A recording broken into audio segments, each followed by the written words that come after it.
Hello, everyone. Welcome. We have a 5 minute timer going to allow people a little bit of extra time to get in, find find a good chair, get a blanket, get cozy. Hi, everyone. Welcome. I'm very excited to be here, doing this, reading my book. I've been planning this for a while.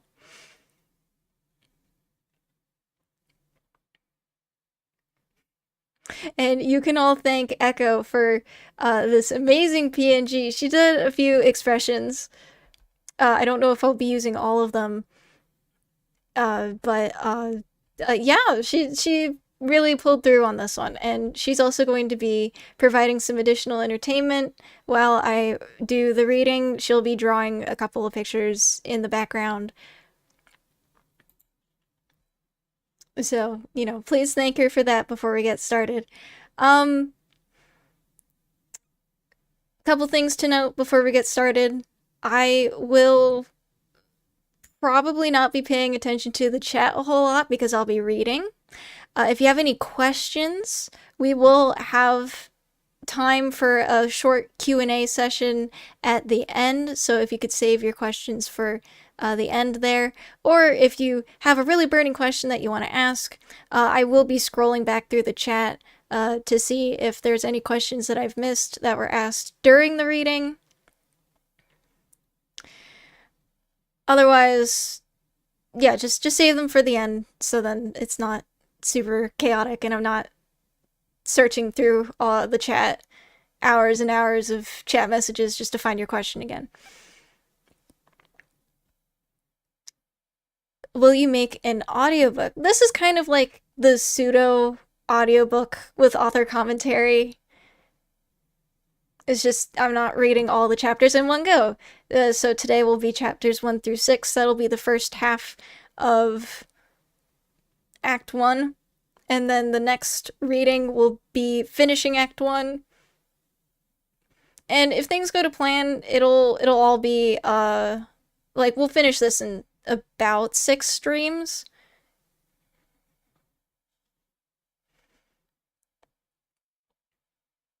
So if you're watching this live, you're here live, keep an eye on the community channel. If you're in the Discord, keep an eye on the Discord for announcements of any canceled dates, because I know I put up a schedule of reading dates. It's just dates that I would like to read on. They're not completely set in stone, and I might need to cancel. So keep an eye out for cancellations like that. Otherwise, I think we should be on the schedule for all the dates. Excuse me.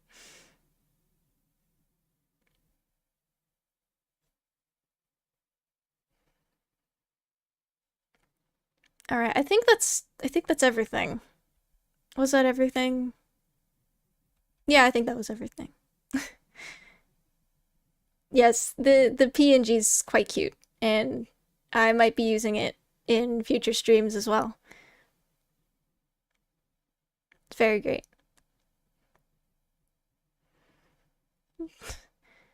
Yes, you do get to hear Amber's story from Amber herself. Like, the best part about it. Amber Summerstaff wrote her own story.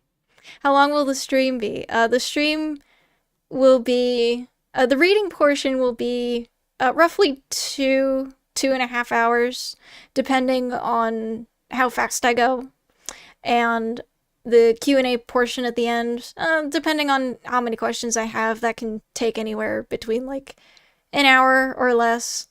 But I did budget 4 hours out of the day to make sure that everything gets done in a timely fashion. And today's just going to be chapters 1 through 6 of Act 1. If you would like to buy the book and read along, there is a link in the description below or in the pinned chat message above. But you don't have to buy the book in order to be here and enjoy the story. All right. It's time. We're gonna get to reading now. So everyone sit back, relax, and enjoy Shadowbound.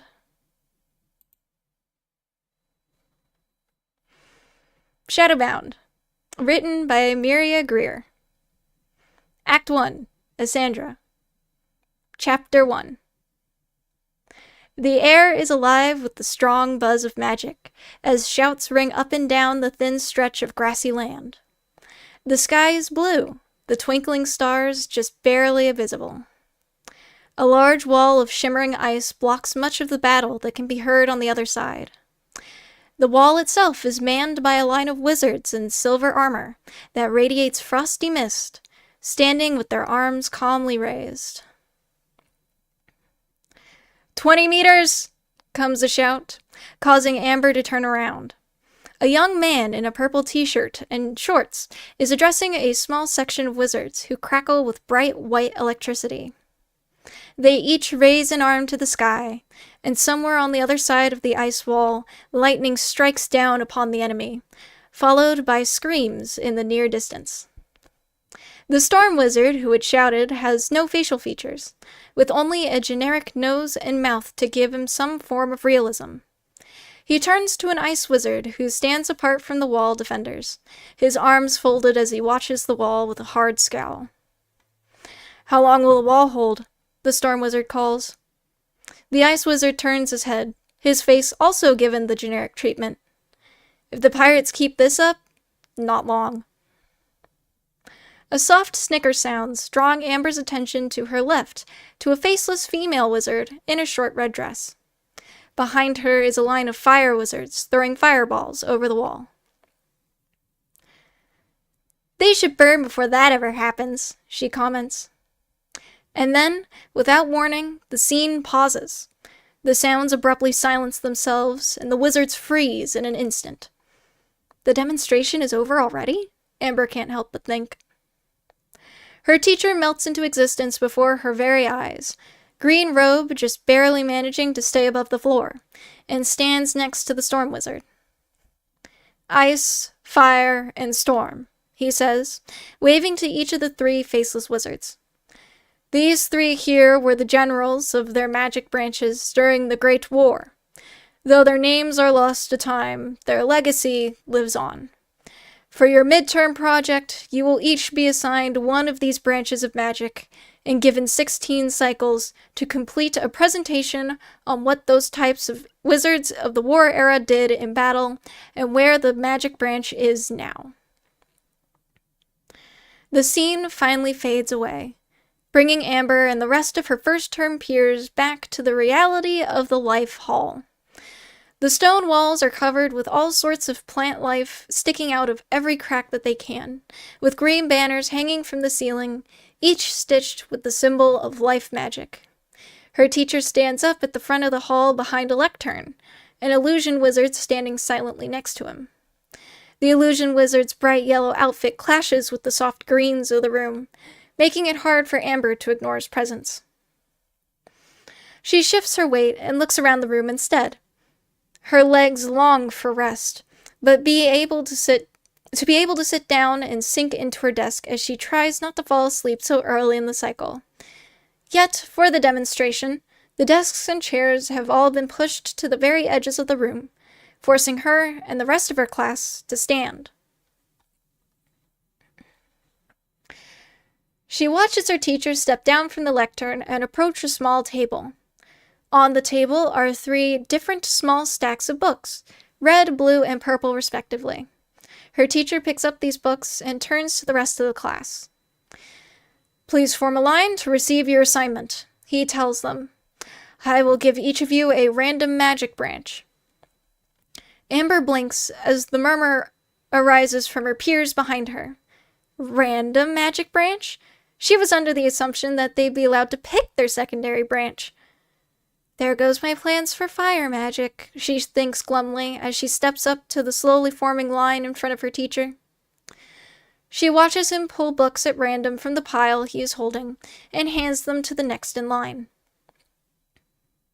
She reaches the front of the line fairly quickly, and her teacher pulls out a bright blue book and hands it to her. Amber takes it daintily and stares down at the cover. The ice magic symbol takes center stage on the smooth surface, painted white to contrast the blue. Slowly, she steps away from her teacher and stands off to the side of the room. Ice magic. She didn't really know much about ice magic. She had studied for fire and a little bit of storm as a second option, but ice? Her eyes narrow. She narrows her eyes at the book cover. She'd have to know what ice does if she wants to become a healer in the future, right? She opens the book and stares down at the front page. Ice, a history. It is written in flowing black script in the center of the page. No author is given, though she can only assume that the ice teacher, current or old, has composed this volume. It doesn't matter. Flipping through, it's only about 70 pages long, though it's packed with small lettering arranged into large, wordy paragraphs. Scavenging for information is going to be painful. She can almost see it now. Many late nights by firelight, laying in bed or sitting at her desk, combing through this little book with ink and quill, and getting little to no sleep at all. Her free time would be consumed by this book, hardly stopping for lunch and dinner and relaxation as she devotes more and more time to skimming the endless paragraphs 100 times over to prepare the perfect presentation. Why does it have to be ice?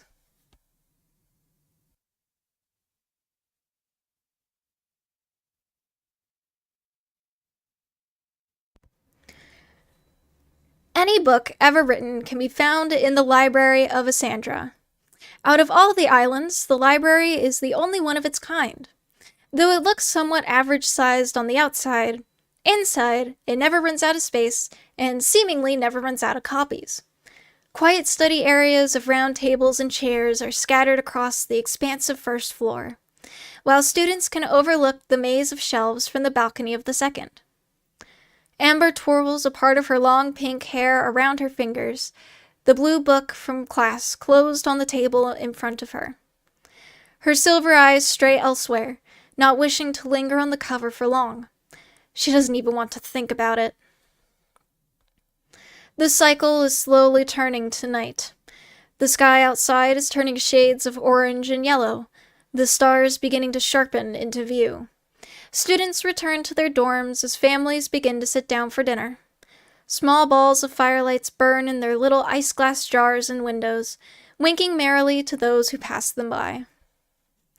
The library is quiet, aside from the occasional loud exclamation or laugh off in the distance, just barely managing to overpower the nullifying effect of the numerous large bookshelves. Amber doesn't come to the library often, but this cycle is different. This cycle, she finally signed up for the tutoring program, and is waiting for her tutor to show up. Third and fourth term students are allowed to be tutors to the first and second terms, and it's all voluntary. Amber definitely feels, though, like the tutors have their work cut out for them, with all the students who are probably asking for help with their midterm projects. "Excuse me?" chimes a voice, dampened by the books. Amber spins around in her seat to face the newcomer. A girl who appears a few years older than her walks up to Amber's table with a smile.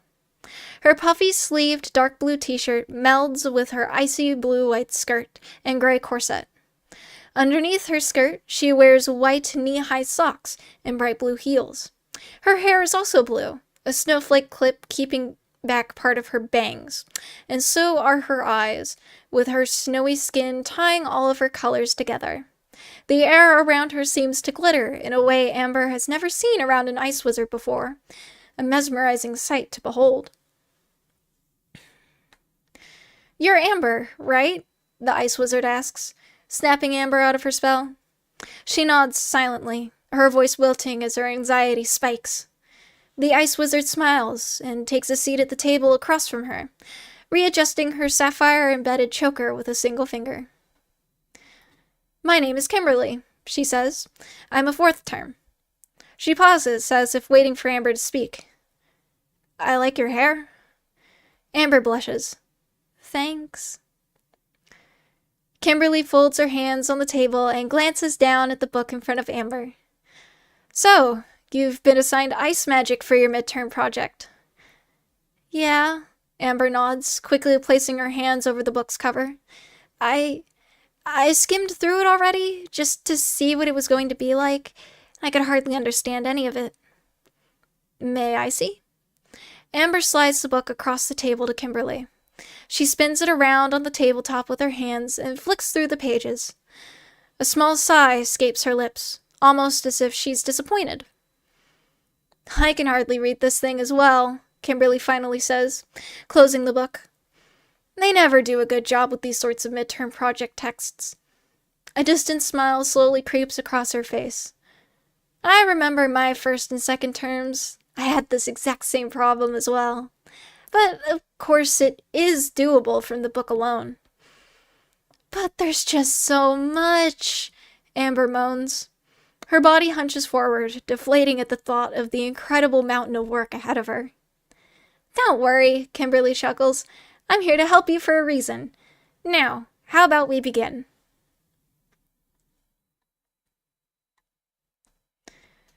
Chapter 2.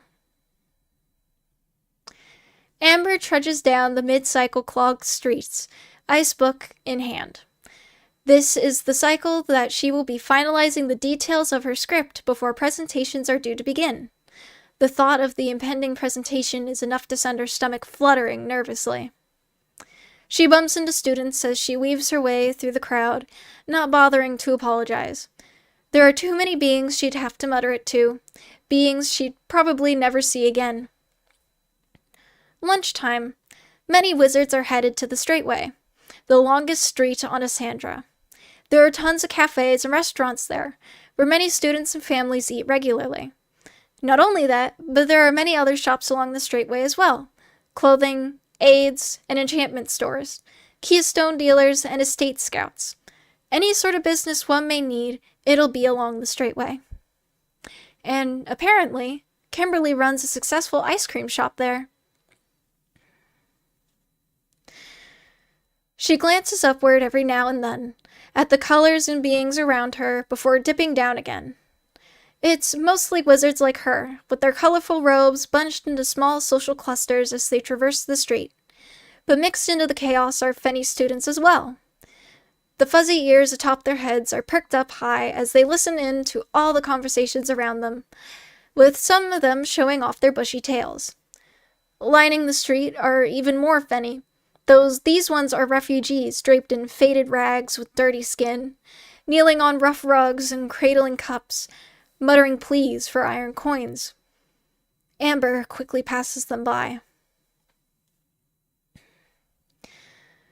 This isn't the first time she's been to Kimberly's place. Amber would get invited over almost every mid-cycle for project work, and earn a little extra pay for when Kimberly calls on her to be a sort of personal healer.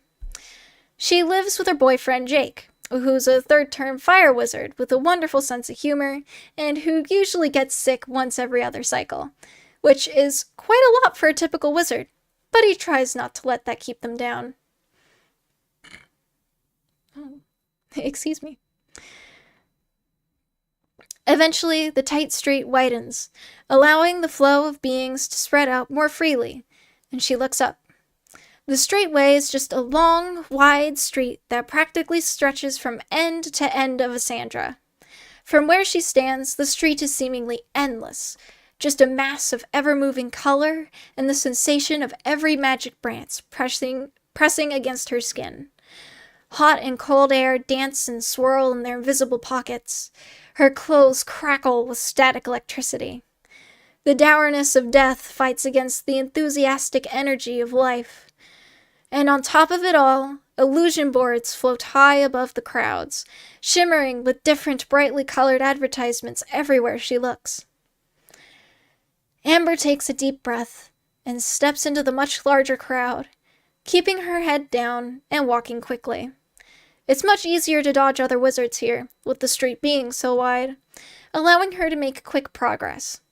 When she looks up again, she can just manage to see a large sign not too far from her that reads, "The Magic Cone, Kimberly's Shop and Home." She steps up to the large front window, her eyes first drawn to her reflection. Her dark green robe hangs over her dress and brown corset, with her mint-trimmed leather boots stretching over her knees. She reaches up to the transparent scarf that wraps around her shoulders and neck and readjusts its position, then higher to the small laurel of twigs and leaves that hangs on her ears and circles around the back of her head, holding her long pink hair in check. As she gets closer to the window, she sees the long line of customers that stretches from the front counter all the way outside, spilling into the street. She can somewhat see Jake walking around behind the counter, his bright red hair making him stand out as he works. Slowly, she approaches the window, trying to make it clear to others that she's only looking, not wanting to buy or cut the line. There's Jake in his bright red t-shirt, short reddish-brown jacket, and yellow sash holding up his glittering gold shoulder plates in place. Smiling at the customers as he takes orders and shuffles around for cones. Some beings must have wanted theirs toasted, as the cone he grips in his bronze fingers slowly turns a rich shade of crisp gold. He hands it off to Kimberly, who stands ready with a metal scoop. She reaches into the display cabinet and produces a large white ball of ice cream. She shoves the scoop on top of the cone and hands it back to Jake, who turns to the person at the front of the line and hands it off.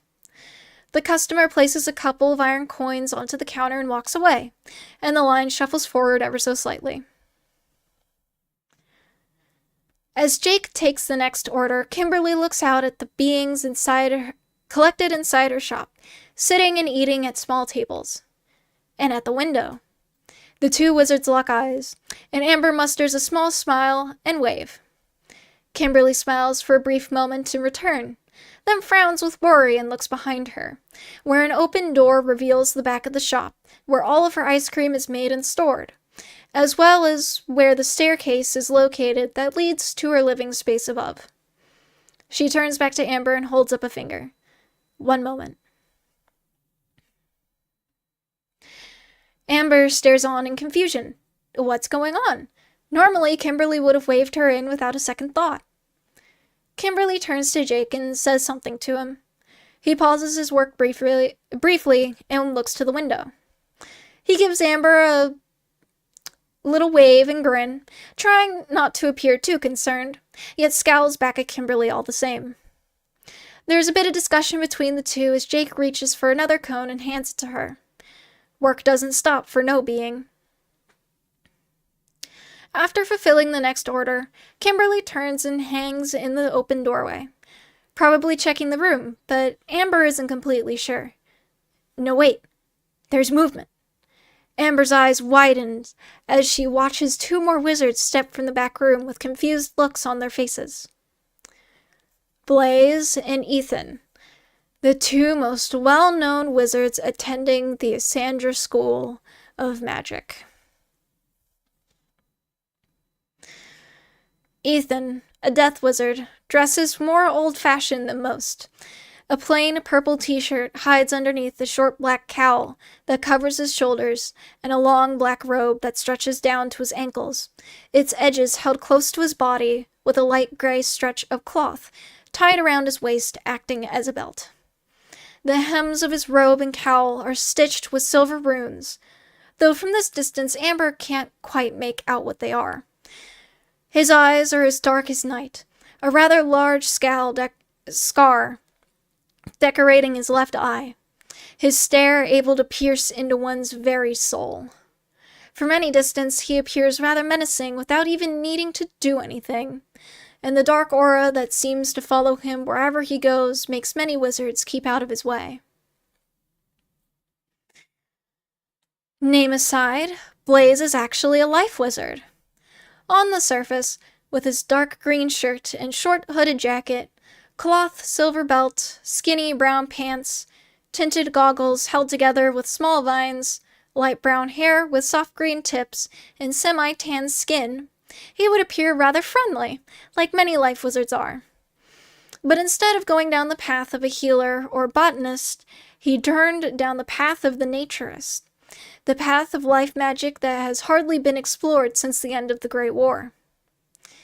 It's very close to the path of the botanist, who mostly works in agriculture, except that naturists weaponize nature rather than simply helping it to grow healthy and strong. And if those two are in the back of Kimberly's shop, it can only mean that they're employed here. Amber half turns away from the window, not wanting either of the wizards to take notice of her staring. She's only heard rumors, but the rumors were all she needed to hear. They're strong, scarily strong. Blaze likes to use his magic to intimidate and grandstand to other life wizards, and Ethan, well, he's not really used his magic outside of the Death Hall, but he's been pegged as a real death prodigy, able to fluidly summon and use spirits of fire, ice, and storm descent to his advantage. He's been offered the chance to skip terms multiple times, and even graduate early, all of which he's turned down. Rumor has it that he's just trying to show off to his lesser skilled peers while he's still young. She's never seen them every other time she's been to visit. Maybe luck just isn't on her side this cycle. She can always come back later. Blaze and Ethan are both third terms, just like Jake, meaning that they'll have their class right after lunchtime. They'll be gone shortly, and then she'd have Kimberly all to herself for a good while. There's a small shimmer that appears in the corner of Amber's eye, right up against the store window, causing her to look back. There's some writing in snow stuck to the ice glass this time. Sorry, come back after lunch. I owe you a cone. Amber grins and looks up at the counter. Kimberly has a finger pointed in her direction, though is trying not to have it be too noticeable. Blaze and Ethan have disappeared, possibly already having returned to whatever they had been doing before in the back of the shop.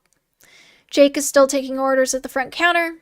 Kimberly gives Amber a small smile in return as soon as she sees that the first term has read her message and lowers her finger. With it, the snow instantly evaporates.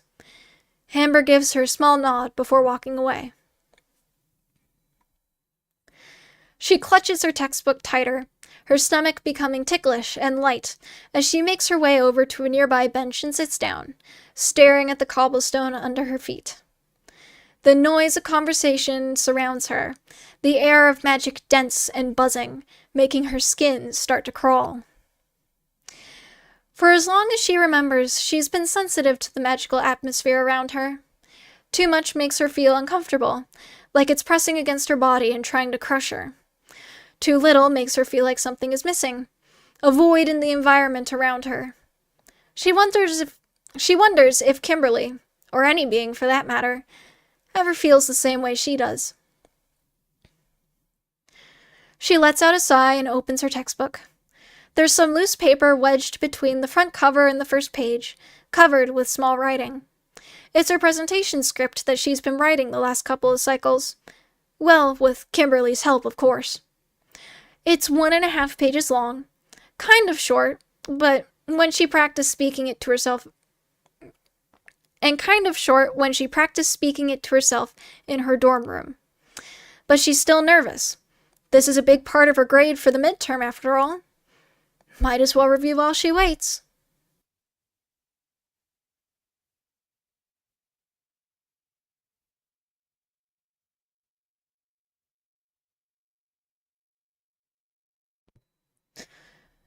When Amber next looks up, the line in front of Kimberly's shop is completely gone, and the noise of the straightway has died down significantly. Looking around, she sees that the crowd is starting to thin, with many young wizards surging back in the direction of ASM. Third-term classes will start soon. "See you later, Kim," comes a call Amber picks out from the dying sea of dying conversation. Sorry. She turns back to Kimberly's shop and sees the 3 third terms leaving.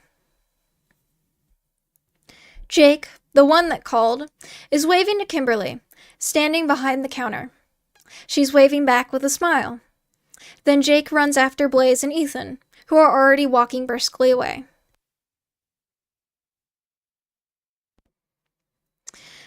Amber stands from the bench and crosses the street, eyeing the three wizards as they mingle with the rest of the leaving beings. Then she slips inside the store. The cold hits her first, a sudden difference from the rather temperate afternoon outside. The crisp smell of snow, ice, and sugary ice cream stirs around her. The smell makes her hungry, particularly because she didn't eat any lunch yet. Kimberly smiles from the counter, a small flurry of snow sparkling around her. "Sorry about that," she says. "It was busy, and I couldn't get rid of them. Can you flip the sign?" "That's fine," Amber replies. She turns and flips a small hanging sign from open to closed and walks up to the counter. "I didn't know those two worked for you." "Blaze and Ethan?" Kimberly asks as she lifts a section of the counter, inviting Amber back. Amber nods. The two girls walk into the back of the shop. Large ice boxes are set up around the edges of the room, where all the extra ice cream is kept. A large tub-like sink that has both dirty and clean ice cream tubs stacked on either side of it stands against the far right wall. And towards the back of the room, sandwiched between two countertops, are two large mixing bowls that Kimberly uses to make her sweet cold treats, with the counter drawers full of all of her ingredients. They turn into a small doorway off to the side, a stairwell, and walk upstairs into the front hall of Kimberly's home.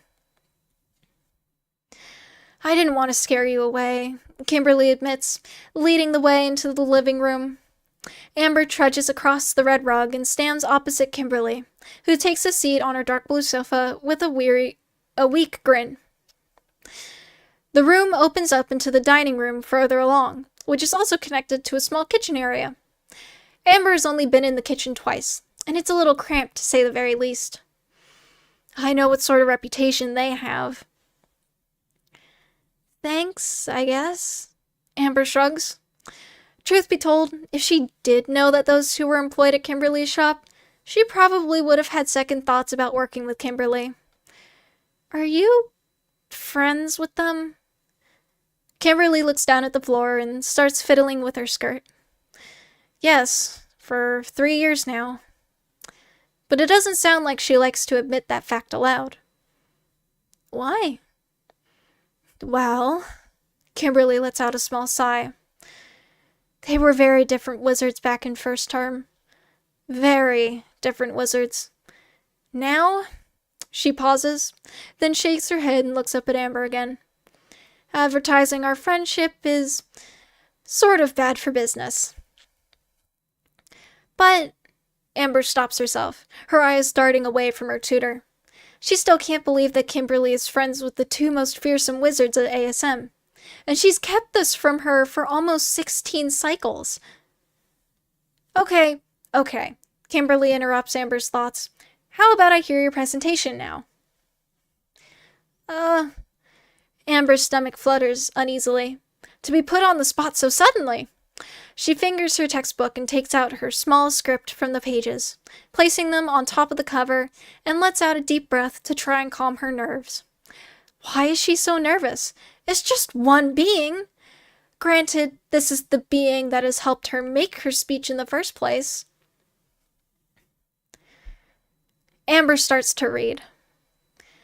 Ice magic is one of the 3 secondary magics, created from life and illusion. Ice magic's purpose is to protect and to last. The Ice General understood this role perfectly during the Great War, training the Cryomancers in his care in bravery and cool-headedness in the midst of chaos. He was also the being that introduced the concept of spells such as Ice Dome, by teaching the Cryomancers to form their defensive ice walls with curved tops to shield the wizards, maintaining the wall from incoming projectiles. While the principles of ice magic have remained somewhat the same, the job of a Cryomancer has changed over the millennia. Ice wizards now work as ice makers for preserving food and drink, water workers to supply the islands with fresh water for drinking, farming, and cooking, and as protectors for the miners of Gardal in unstable shafts. However, the strength and durability of ice spells are still tested and celebrated among ice wizards, not straying too far from their roots that rest in a bygone era. Amber looks up from her paper and smiles weakly at Kimberly. She grins back at her. That sounded really good, she claps. Can I see those papers now? Sure. Amber timidly hands over her script to her friend. Kimberly's smile fades as she studies the small written words, constantly looking between papers and filling the silent room with their loud rustling.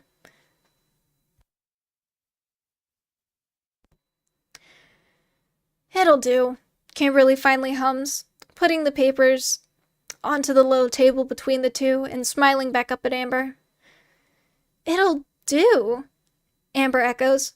It's fine, Kimberly corrects. As far as information goes, you pretty much nailed it. You got this. Amber nods once with a thankful smile.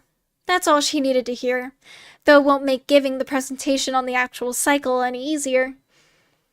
Even with most of her nerves at ease, her stomach aches uncomfortably as it begs for food. Right, she hasn't eaten any lunch yet. Thank you for all your help, Kim, Amber says. I'll let you get back to running the shop. I need to go get some lunch anyway. You didn't eat yet? I was a little too nervous to remember. Amber chuckles half-heartedly. Kimberly stands from the sofa. I can make you some lunch if you like. Thanks, Kim, but you really don't have to. Then why don't I rephrase that? Kimberly steps behind Amber and puts her hands on the first term's shoulders, smiling all the way. Have a seat on the sofa, and I'll go get you some food. You don't mind? Amber asks. Nope, Kimberly nods. She pats Amber twice before heading off towards the dining room. Just sit and relax, I won't be too long. With a reluctant sigh, Amber walks around the low table and sits on the sofa, grabbing her script and placing it in her lap to read. She scans the words silently, wishing now that she had a quill with her to make some small edits. Every time she stares at it, there's something that she sees that she feels the urge to fix. And Kimberly even advised to look at her wording again. But should she really? How much more can she edit in order to make this script the best script ever?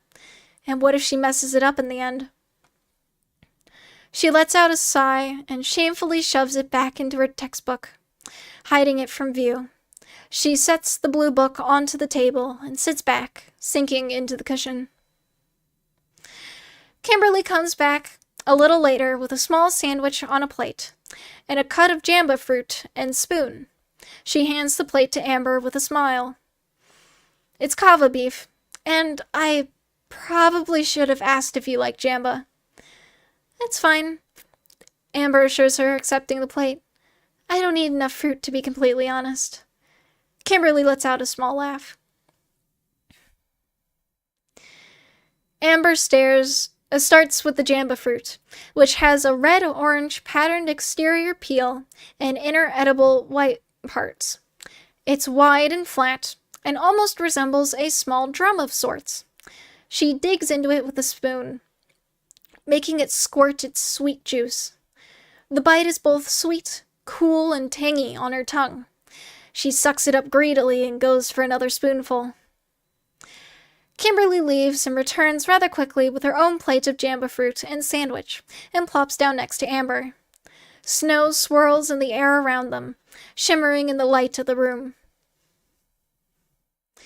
It's almost easy to forget that Kimberly is actually a blessed wizard herself,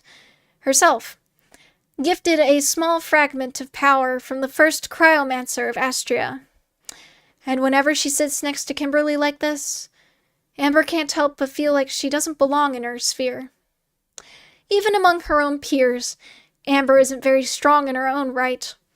She's always in the shadow of other aspiring healers in her own class that simply learn the healing spells better and faster than she does, with Blaze being naturally gifted in some of the most powerful and notoriously difficult to learn life spells that could possibly be learned at ASM. So Amber even being friends with a blessed wizard A being who's gone above and beyond with their ambitions to be granted such amazing power feels almost wrong somehow. She doesn't even realize that she's gradually stopped eating her food. Is something wrong? Kimberly asks, shaking Amber from her spell. Amber blinks, then musters a weak smile and raises her spoon again. No, I'm fine. Just thinking. About your project? Yeah. Kimberly elbows her lightly. Well then eat up! You're not doing yourself any sort of favor starving yourself half to death.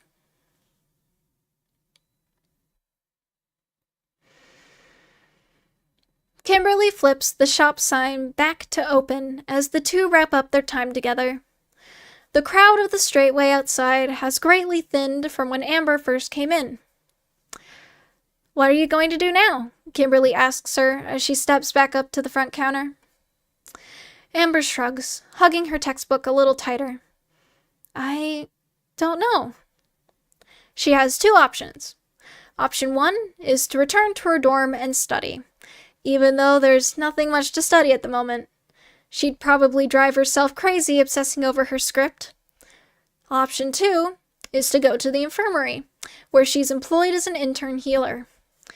Because she's an intern and still in school, her work times are much more flexible than that of other healers. Usually, she works during second-term classes and then spends the rest of the cycle studying, though she can always work longer if she wants to.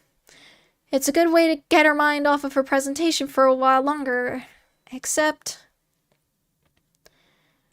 Can I stay here? She asks quietly. Kimberly frowns in confusion. Stay here? I don't want to go back to my dorm. Or the infirmary. Oh, are you interned there? Amber just nods in response. Do you not like it there? Kimberly presses. It's not that, Amber trails off. The infirmary is a nice place to work. The healers are well compensated and the interns are treated nicely. Besides, there's always a need for new healers, so the infirmary does everything in its power to get interns to seek full employment. Kimberly folds her arms and heaves a reluctant sigh. You can stay so long as you tell me what's going on. Amber nods, placing her textbook on a shelf under the counter to get it out of her hands.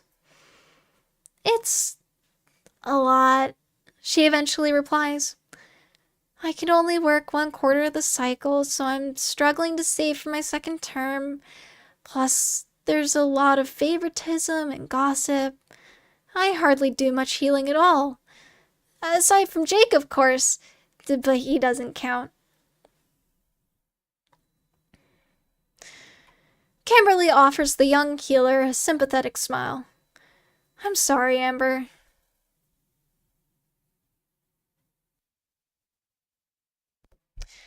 Amber shakes her head, mustering a thin smile. Don't.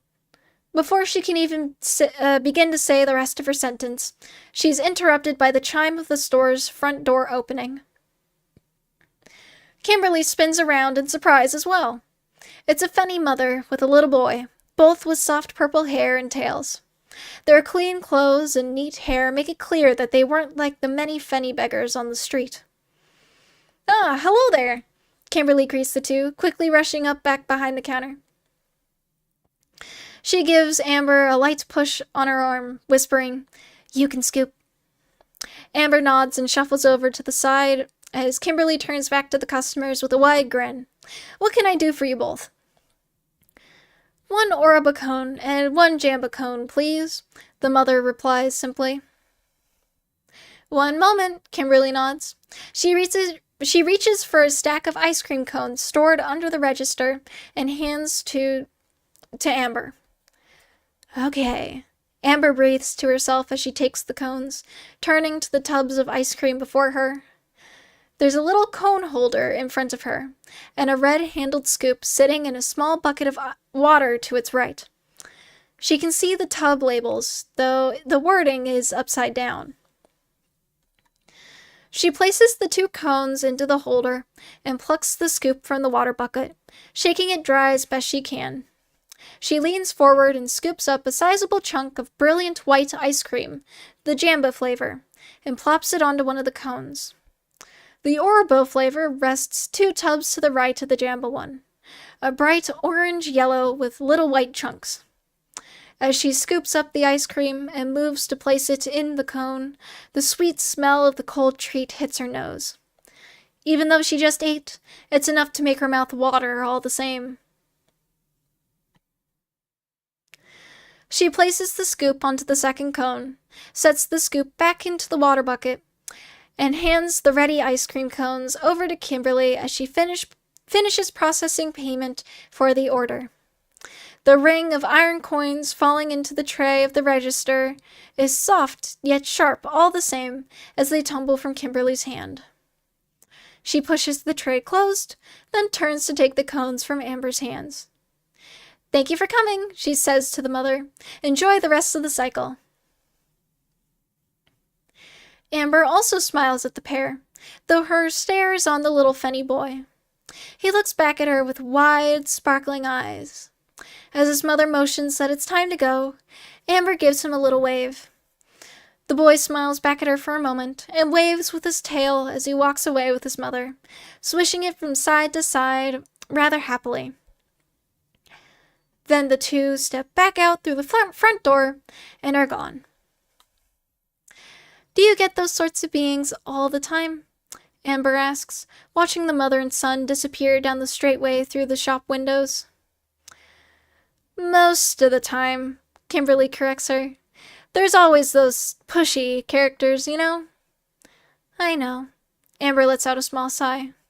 "It still must be nice to work here."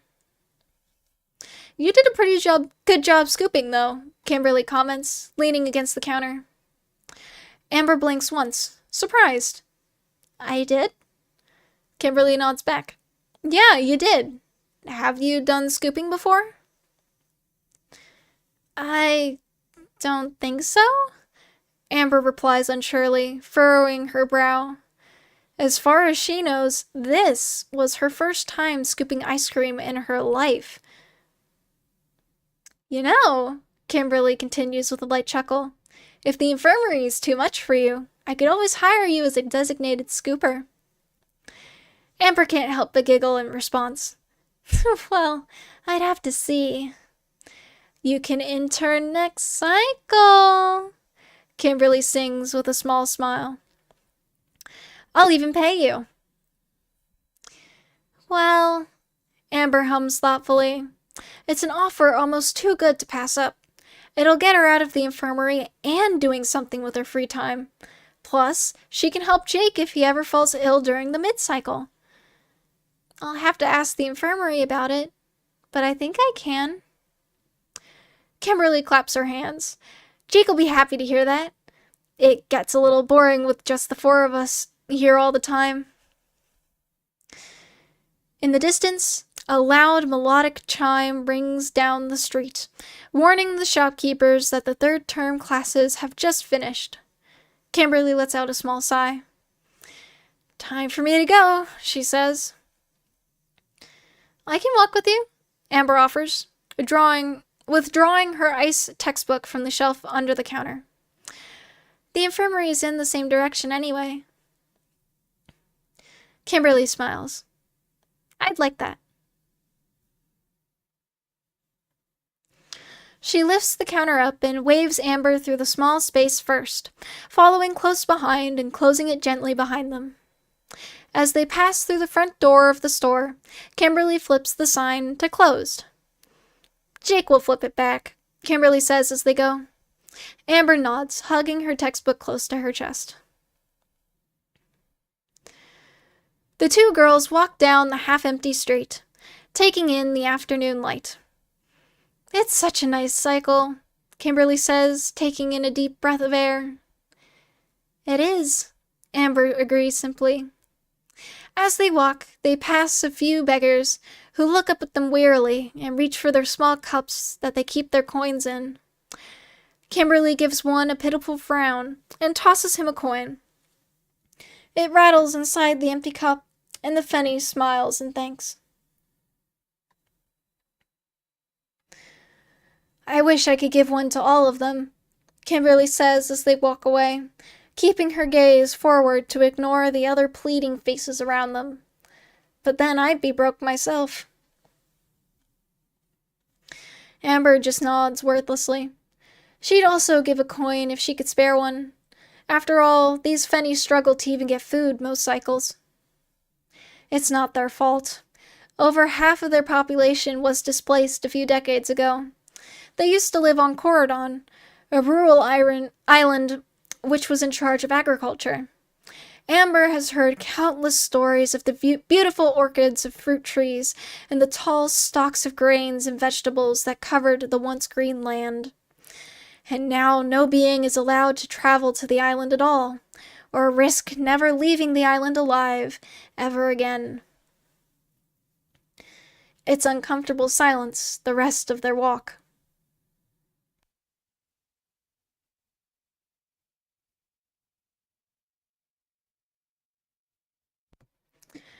Eventually, the road opens up to a wide green space.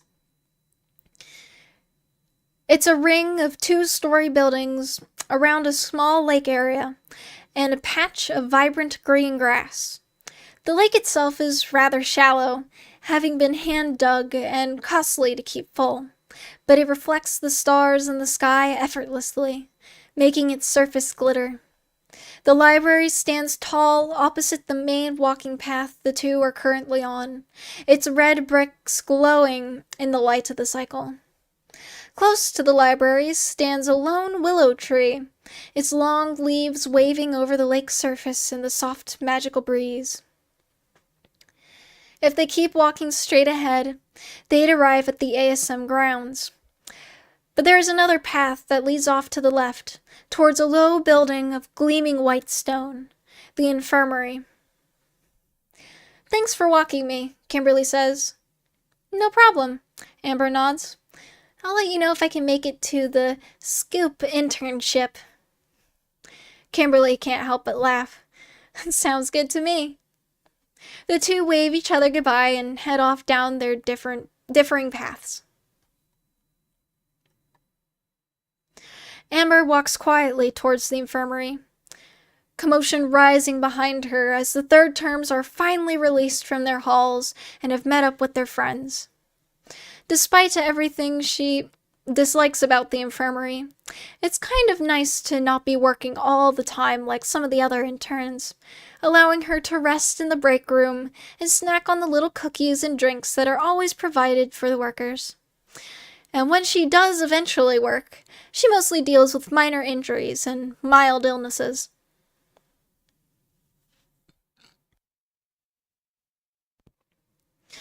Not counting the times where she visited Kimberly's place to heal Jake.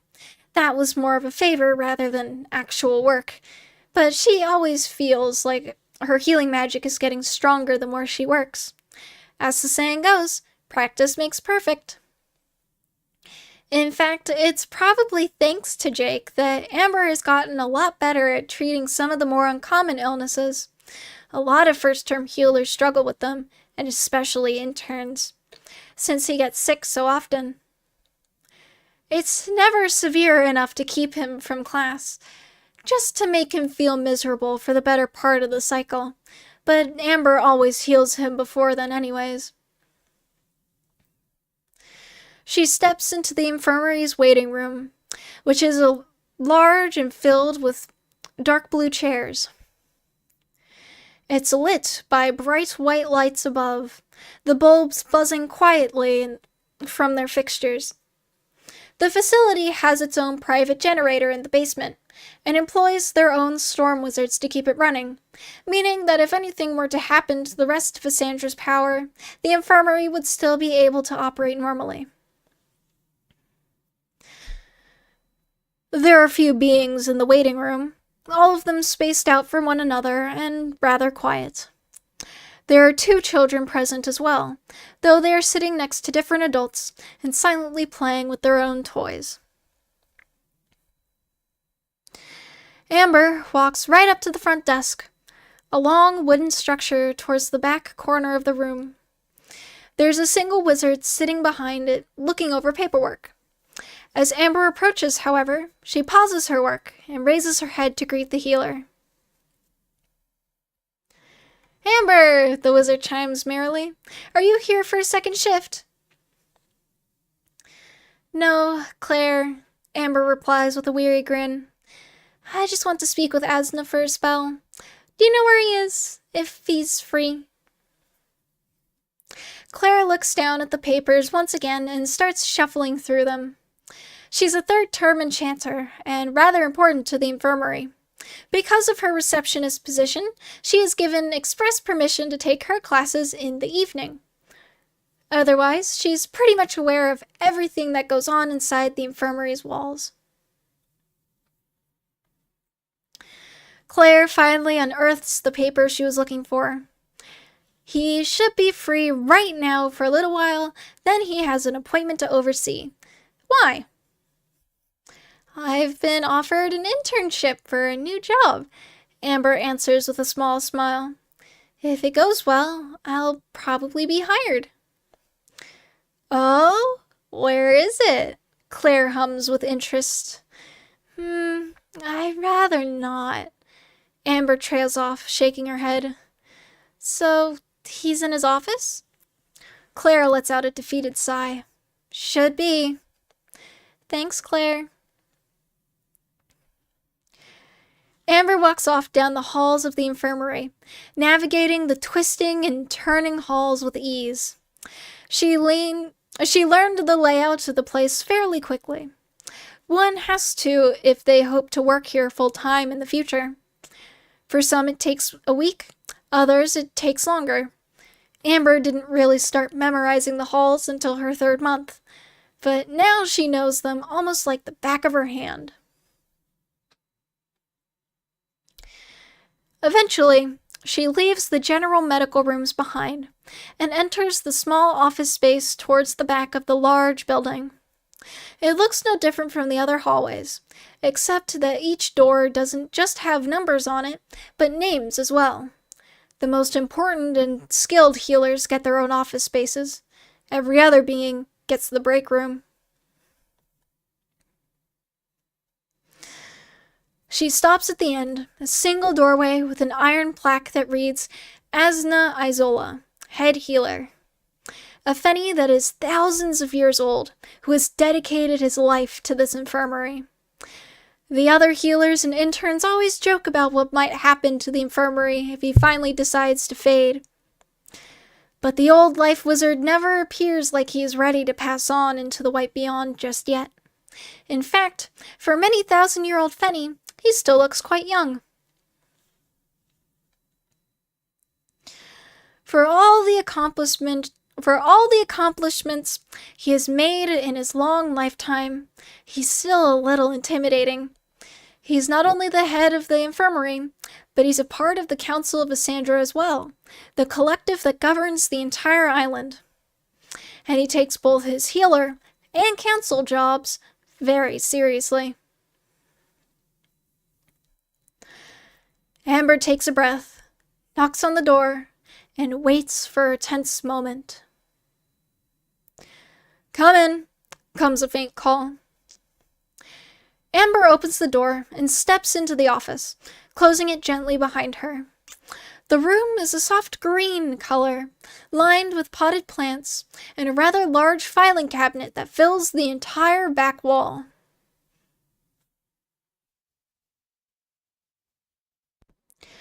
Close to the back, there is a large desk with a set of in-out trays and a chair.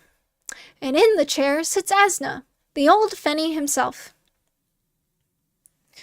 The only sign of his old age is his hair, which is a shimmering silver gray, so old that he can't even change its color to hide it anymore. Otherwise, he wears a long white robe with a green shirt underneath. The simple yet standard uniform for an important infirmary healer. He stares at Amber with his piercing green eyes and mild scowl on his face. He holds a quill in one hand, making it clear that he had been writing something before Amber showed up. "Sorry to disturb you," Amber says sheepishly. Asna nods back at her. "Your name?" "Amber." "One of the interns, correct?" "Yes." "What seems to be the issue?" the Fenny asks. Well..." Amber clutches her textbook harder. "There's no need to feel for nervousness here. If she were to undergo a job change or be offered an internship away from the infirmary, she'd be doing the right thing." But his stare. "I was offered a different internship, so I'd like to skip my infirmary duties to give this new job a try. Just for the next cycle, at least. Unless I get hired, of course." Asna raises an eyebrow. "What exactly is this job opportunity?" "Working at an ice cream shop," Amber answers almost instantly. "And who's the owner?" Amber stares for a moment. She knows that he wants to know so that he can call on her if anything were to arise. Every healer has to do it if they're planning on skipping their usual shift, even interns. But considering how many healers there are at the infirmary already, Amber highly doubts that she'd be needed for much of anything. "Kimberly Starshield," she says. "One of the blessed, I see." The head healer finally lets out a long sigh. "Yes, you can be excused from your duties next cycle. But I want to hear your decision when you make one to see if we must process any paperwork. And always remember that you can return here if you are unsatisfied with that ice cream shop job." "I know," Amber nods furiously. "Thank you. And if you ever come in for a shift, you will still get paid for it, of course." "Yes, sir." "Anything else you want to discuss?" "No, that's everything. Thank you. Sorry for interrupting your work." Asna nods once, then wordlessly returns to his paperwork. Amber quickly turns away from his desk and leaves the room. Her body is shuddering from the nervousness she had been forcefully keeping in check on her way back to the waiting room. Talking to Asna is always nerve-wracking. While he encourages healers to talk with him, his intense seriousness is an aura that always gets on her nerves. But at least she won't have to talk with him again. If she winds up getting hired, maybe she can just send him a letter next time.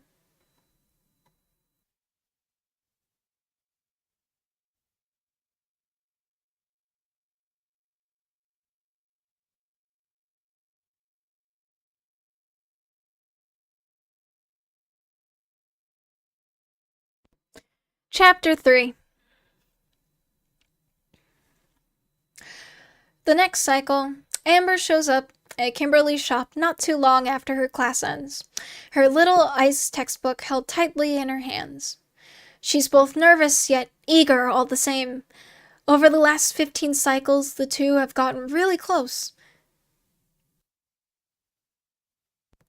And now, Amber's going to be working for her. But then there will also be Blaze and Ethan she's going to have to deal with. Kimberly will protect me, Amber thinks, trying to keep herself cheerful as she walks through the door. The little bell chimes as she enters, causing Kimberly to perk up from behind the counter.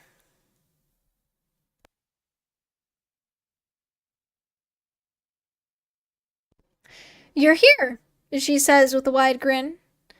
"I am," Amber chuckles nervously, approaching the counter. Jake comes out of the back room as soon as she is left behind the counter. "Kimstar told me you might be joining us this cycle." "That just means no getting sick, okay?" Amber chides. Jake rolls his eyes back at her. "Might as well introduce you to the other two," Kimberly steps in. "Jake, watch the counter for a bit." "Sure thing, boss," Jake replies playfully. Kimberly grins back at him, though it appears a little weak.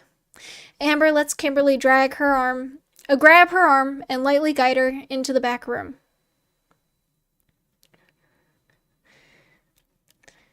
Blaze and Ethan are huddled in the far back of the room, whatever conversation they had been having put on pause as Kimberly and Amber enter.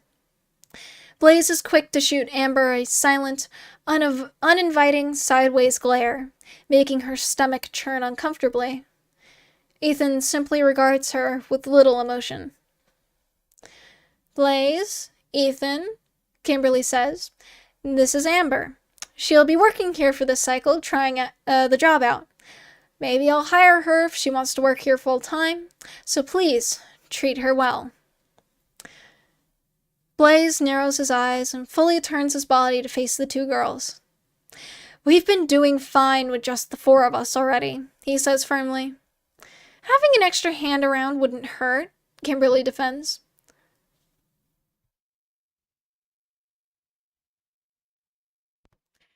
Blaze rolls his eyes and replies sarcastically, You're the boss. Kimberly then turns to Amber with a sad expression. I'm sorry, Amber, but since this is your first time working here, I want you to stay in the back for now. Amber blinks in surprise. Panic begins to build in her chest. Why? It can get a little stressful handling customers, Kimberly replies, but you can help out front while third-term classes are still in session. There's not many customers then, so it's an ideal time for a being like you to practice customer interaction.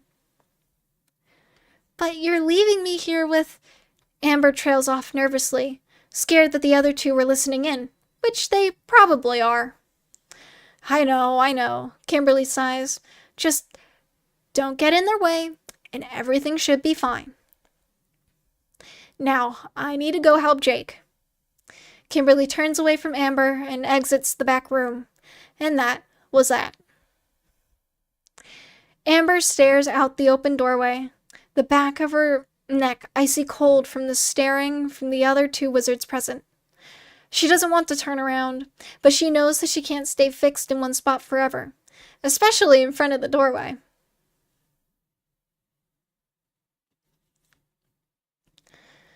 She takes a glance over her shoulder. The two wizards have their eyes on her, both dreadfully silent. They're most likely sizing her up, though she can only guess what's going on in their heads right now.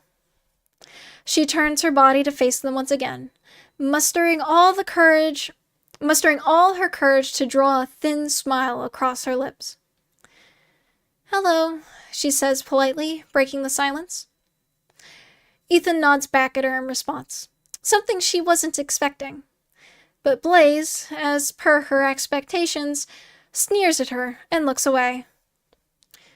Is there something we should be doing? She asks. No, Blaze replies rather forcefully, as if it were an obvious fact she should already know. The word makes Amber's stomach flutter uncomfortably. And if you ever get hired, which I doubt, you'll be spending your cycles back here with your head in the ice boxes for the rest of your employment. Chill, Ethan growls beside him. Who's the one that decided to let a first-term intern for the cycle? Blaze retorts angrily. Kimberly can do what she wants. Kimberly deserves better beings. The statement stabs at Amber's heart. Blaze shoves his hands into his pockets and turns away from Ethan. I'm going out front. As he walks towards the door, his arm hits Amber hard, pushing her out of his way. He doesn't even falter.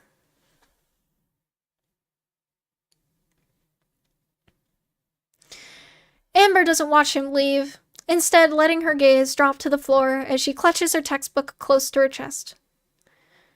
Hey, the sound draws her attention. Ethan is giving her a small, sympathetic look. Even so, he tilts his head downward as soon as her eyes land on him, hiding half of his face from her under his hat. Don't let him get under your skin. He just has some unreasonably high expectations. Thanks, she mutters quietly, unsure if she should truly be thankful or somewhat skeptical. For all she knows, Ethan hates her just as much as his friend does. I don't believe we met before, Ethan eventually hums, trying to spark some sort of friendly conversation. We haven't, Amber replies stiffly. How long have you known Kimstar? Amber hugs her textbook tighter. Only a couple of cycles. She's my tutor. The third term's gaze lands on her blue book in her grasp. Ice magic. Yeah. You? I ended up with fire this term, Ethan says half-heartedly. Jake hasn't been much help, though. Are you close with him, too? Kimberly calls me over whenever he gets sick, so I guess we're on friendly terms. Ethan shrugs. I wouldn't know. I've hardly seen the two since the midterm projects were assigned. But at least I'm done with mine now, so I can get back to work. He trails off for a moment, then rolls his eyes. And by work, I mean standing around back here all cycle and talk with Blaze. You don't work the counter at all? Sometimes we do. We take turns. But working the counter keeps some beings away, if you know what I mean. It's easier if we stay back here and watch over the extra ice cream. Besides, he turns his head to glance at the unwashed ice cream tubs. There's always something to clean.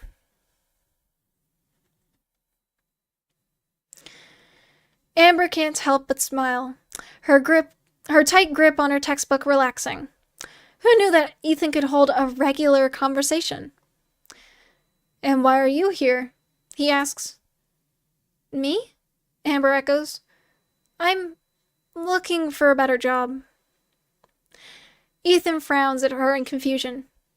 You're a healer, right? The infirmary should be the best place for you. Amber licks her lips, letting her gaze stray away from the third term. It's mostly the social environment I don't like. The two continue to stand in silence, unsure what to say or do next. Amber's hands slowly grow tired of holding the textbook, her palms beginning to burn uncomfortably. Wordlessly, she walks over to the counter and sets the book down. She's got loads of time to practice her presentation for next cycle. 16 cycles isn't even that long in the first place, and now her time is almost up. She'll be much happier when she finally does her presentation, because then it'll all be over for the time being, and she'll finally be able to worry about other important issues, like how she's going to pay for her second term. A hand lands on her shoulder. Are you all right? Amber inhales slowly and nods, her mind numb. You're as pale as a spirit, Ethan says. I am? She breathes back. She feels fine, if not a little weak in the stomach. She's been trying not to think too much about paying for her second term, but now that she's nearly halfway through her first term, it's been slowly gnawing on her mind. She's hardly earned much from her internship at the infirmary just because of class, and now she's well behind where she should be with her tuition savings. And it's not like she can ask her parents for help because she places a hand on her forehead as she leans on the counter with her other arm, steadying herself. Her head throbs painfully in some sort of protest. Do you need to sit down? Ethan asks beside her. I can get you some water. Yes, the water. Amber echoes with an airy breath. Ethan cautiously steps away from her as she remains hunched over her textbook, her head spinning. She hears water run for a brief moment. Then a small cup is slid in front of her across the counter. She takes it weakly and sips on the cold, refreshing liquid. Thank you, she mutters under her breath. The last thing I want to happen this cycle is for you to pass out and have Kim blame me for it. Ethan simply replies with crossed arms. Amber nods back at him and returns to her cup of water. She doesn't want him to get in trouble if she were to pass out, either. How about you sit down for a spell until you're feeling better? He strongly suggests. Maybe. Ethan disappears again for a brief moment, and soon she hears the scraping of chair legs across the tiled floor. She looks up to see Ethan fiddling with a small wooden stool in the far corner of the room, shifting it into whatever position he wants it to be in. Once he's satisfied with the stool, he helps to guide Amber over to it, keeping a hand on her shoulder at all times to help keep her upright. She plops down on top of the stool heavily and gives Ethan a thin smile. Thank you. Just take it easy, he only replies.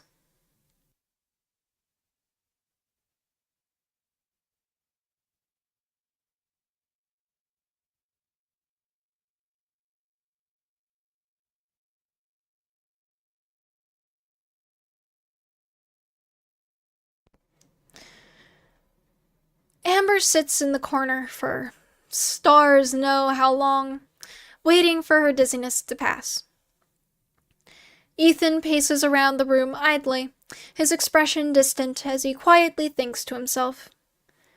Occasionally, he has to trade out an ice cream tub with Kimberly, which he carelessly throws over by the sink before returning to his quiet pacing.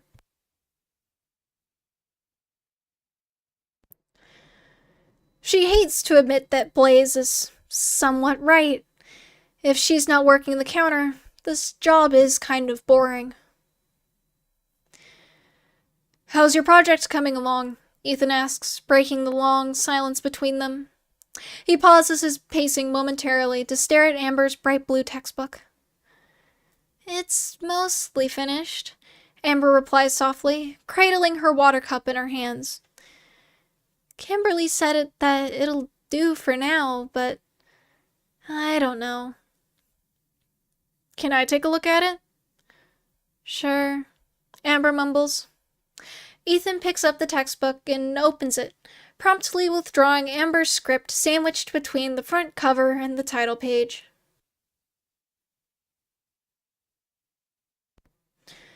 He turns the pieces of paper over in his hands, inspecting it quietly. Then he begins reading. Amber can't bring herself to look at him as he scans her writing, wondering if he can even read it in the first place. She'll probably stress herself out again if she did watch, and then she'd simply not be able to work at all. Ethan eventually hums aloud. Amber looks up again to see him placing the papers back into the textbook. Do you like it? She asks, her stomach churning nervously. Ethan turns his head to look at her, his lips partly open as he thinks of something to say to her. Amber tightens her grip on her cup to try and calm her nerves, though so far it's not working. He starts, though he ends up frowning to himself as he continues to think. It's not bad. But it's not good, Amber wonders, looking down at her cup in defeat. Have you only read what's in this textbook? Ethan asks her, tapping the cover. Yeah, Amber admits quietly. You should probably read The Last Monarch of Corridon. It talks about the Ice General and his role in the war much better than the ASM textbooks do. If you're ever curious. Amber looks up at Ethan once more, her eyebrows arched high. I've not heard of that one before. It's an old book. The Spiritist chuckles half-heartedly. But it's a good read. You'd probably have to ask for help finding it, though. Amber nods. Thanks. Feeling any better? I do. Nerves? Amber shakes her head. More than that. Ethan just nods back at her and doesn't press for details. Amber stands and sets her cup aside. Her gaze strays to a piece of paper she didn't notice before, neatly rolled up and bound by a small silver string, sitting on the back counter where Ethan and Blaze had been standing when she first arrived. "What's that?" she asks, pointing to the roll of paper. Ethan heaves a heavy sigh. "It's a side project me and Blaze are working on." "What is it?" "A map." "A map?" Amber echoes curiously. Ethan steps up to the back counter and takes the roll of paper in his hands, staring down at it with a vacant gaze. "We just like making maps." "What's it a map of?" Amber presses. "Corridon," Ethan replies simply. Amber can't help but frown. There are already maps of Corridon in the library, though they're most likely a little out of date. Why would any being draw their own map of an island that no being is allowed to go to in the first place? Before she can even begin to ask questions, heavy footsteps ring behind her, and she and Ethan turn around. Blaze comes storming back into the back room with his dark scowl pointed directly at Amber. "Kimberly kicked you out?" Ethan asks him lightly. "Yes," he replies curtly. "Did you tell her about that?" He jams a finger at the map in Ethan's hands. "I just told her what it was, not what it was for," Ethan replies simply.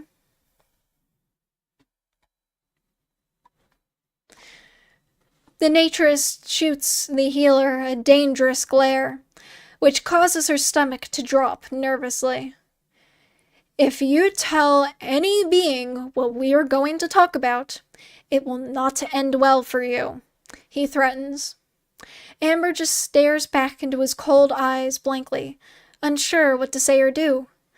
What's going on? Kim won't let her run the front? Ethan wonders aloud. "She's too new," Blaze growls back. "Can't we save this for another time? This is the only privacy we've got at this point, Eth, with or without her." Ethan frowns and shakes his head. "She'll be getting involved then." "She's already involved now," Blaze growls back. He runs a hand through his hair and looks up at the ceiling above them. "She became involved the moment you told her what that map was." Amber draws a shaky breath, her gaze darting over to Ethan. He ignores her, his expression dark and unreadable, eyes hidden under the brim of his hat. What are these two talking about? What are they going to do with that map? She doesn't want to assume the worst, but... Blaze grips her shoulders firmly, drawing her attention back to his intense stare. "Swear you'll keep this a secret, even from Kimberly and Jake." Amber nods back at him reflexively. I swear I won't tell." Apparently satisfied, Blaze lets go of her with a small shove, then turns to anxiously pace around the room, still clearly losing his mind, hands gripping his hair in frustration. What's going on?" Amber stutters quietly to Ethan. He only holds up a finger back at her as he watches Blaze intensely. "Okay." Blaze finally breathes.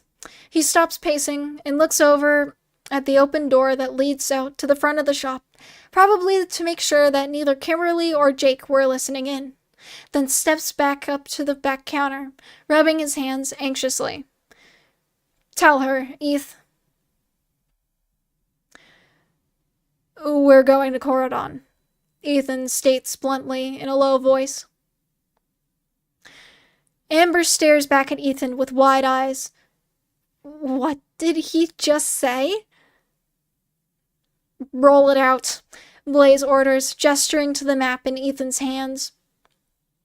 The spiritist quietly unties the silver string and rolls the paper out on the counter in front of the three wizards, smoothing it out for Amber to clearly see. It's a map of Corridon, all right. A rough oval ring filled with different lines for roads and labeled circles for towns. If Amber didn't know what she was looking at, she probably would have figured that the roads were simply a poorly drawn wheel. Why are you telling me all of this? Amber asks quietly, staring down at the map before her. Wrong place, wrong time, Blaze replies simply. We were going to talk about this whether you were here or not. Couldn't we have discussed this elsewhere, Blaze? Ethan asks again. The naturist shakes his head. I've had some of the teachers appear outside my dorm without warning recently, and any being can overhear us at the willow tree. This is the last place where we can speak freely. Ethan folds his arms and scowls at his friend. Why am I hearing about all this now, then? Because then we'd not raise their suspicion too much, Blaze replies, frustration in his voice. But they've not gone away since they've started patrolling the hall. Why are you going to Corridon? Amber can't help but ask, turning to Blaze this time. It's illegal. Blaze quickly turns away from her to look down at the map. Because the council isn't doing anything about it. A tense silence descends on the three wizards.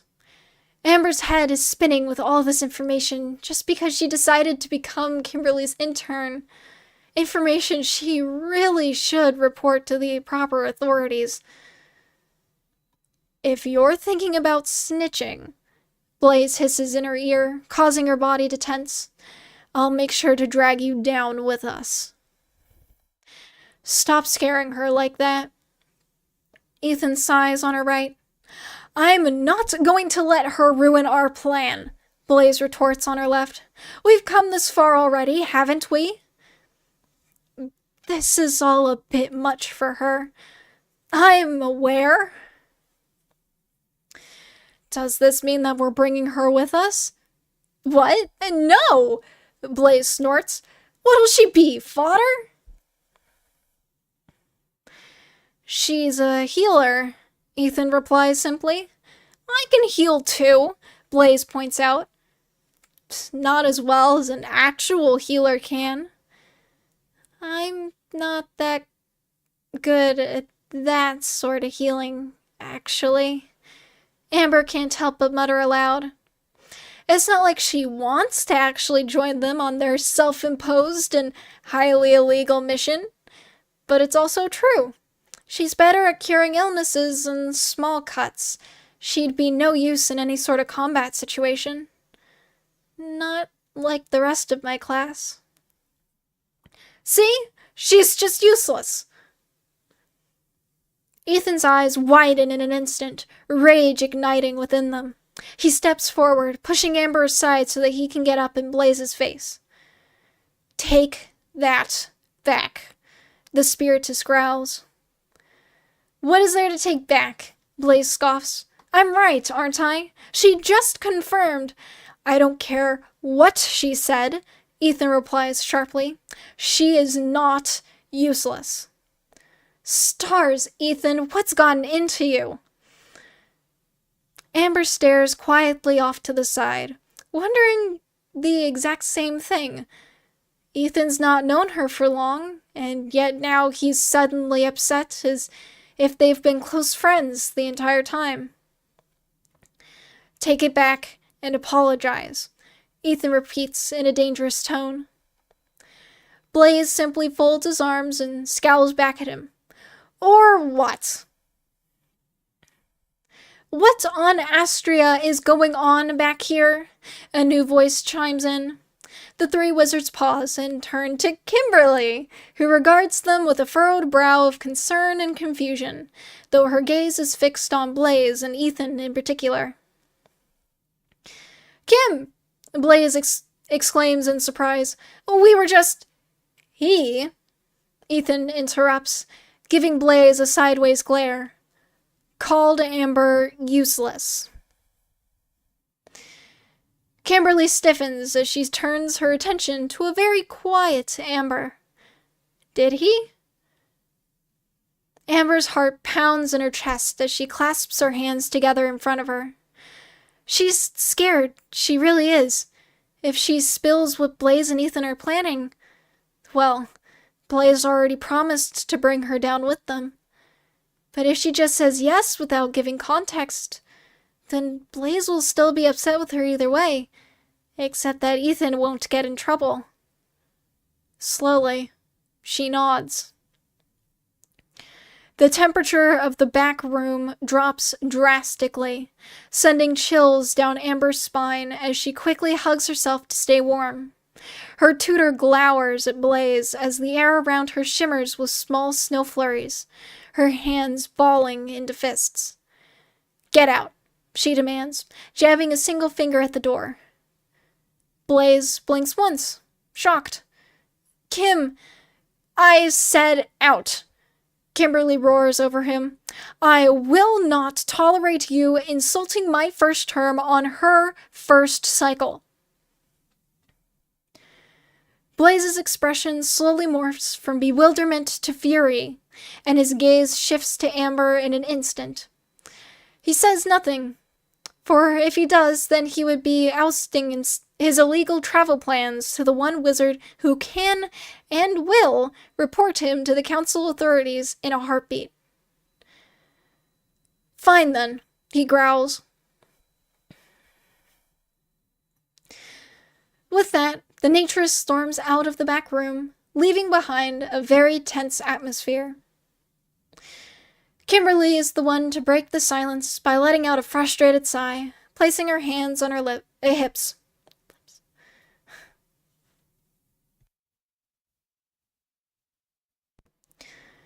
"Think he'll be back next cycle?" she asks Ethan. The spiritist shakes his head. "I have a feeling he won't. Remind him to send a letter if he decides to quit." "I will." "Amber," Kimberly turns back to her student, giving her a sympathetic look. "I'm sorry things ended up happening this way. I hope you'll still consider applying for a full-time position." Amber mutters, glancing over at Ethan. He looks back at her expectantly, his gaze practically warning her to stay silent. I'll still need to think about it." "You can always come back next cycle if you want," Kimberly suggests. "If Blaze doesn't show, then maybe it'll be better for you." "Maybe," Amber shrugs back. "Kim?" Jake calls from the front. "Everything all right back there?" "Yes," Kimberly calls back with an airy sigh. She turns back to Amber briefly and says, "Just think about it." Amber nods back, not trusting herself to speak any further as Ethan's cold gaze bores into the back of her neck. Kimberly smiles for a mere moment, then quickly rushes back out to the front of the store. The moment she's out of earshot, Ethan lets out a sigh of relief. "Thanks for not saying anything." "I feel bad," Amber admits softly. "She'd never understand," Ethan replies. He turns to the map of Corridon and quickly rolls it up once more. Once he finishes retying the string, the roll of paper melts away into a plume of black smoke. "Why did you stand up for me like that?" Amber asks him. Ethan stands completely still, his body facing away from her. She can't see his face, but she suspects she'd be able to read any of his expressions anyway. The buzz of conversing beings leaks through the back room doorway as their numbers inside the small ice cream shop grow. It's time for the lunch rush, Ethan comments flatly, dodging her question. But why? Ethan walks away from her and over to the large ice boxes, trying to appear busy. He's not going to answer, even if she presses him. She looks over her shoulder at the pile of dirty ice cream tubs next to the large wash bin of a sink, and lets her shoulders sag in defeat. Might as well do the job she came here to do in the first place.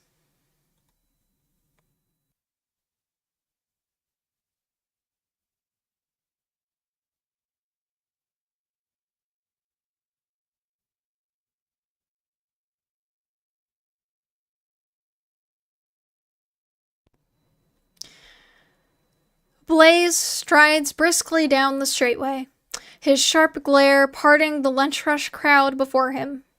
To them, he is the golden wizard with an attitude, willing to bully students below his term and any who he deems to be inferior. While he has never wanted to be seen as such a bad guy, it's helped to keep beings out of his business thus far.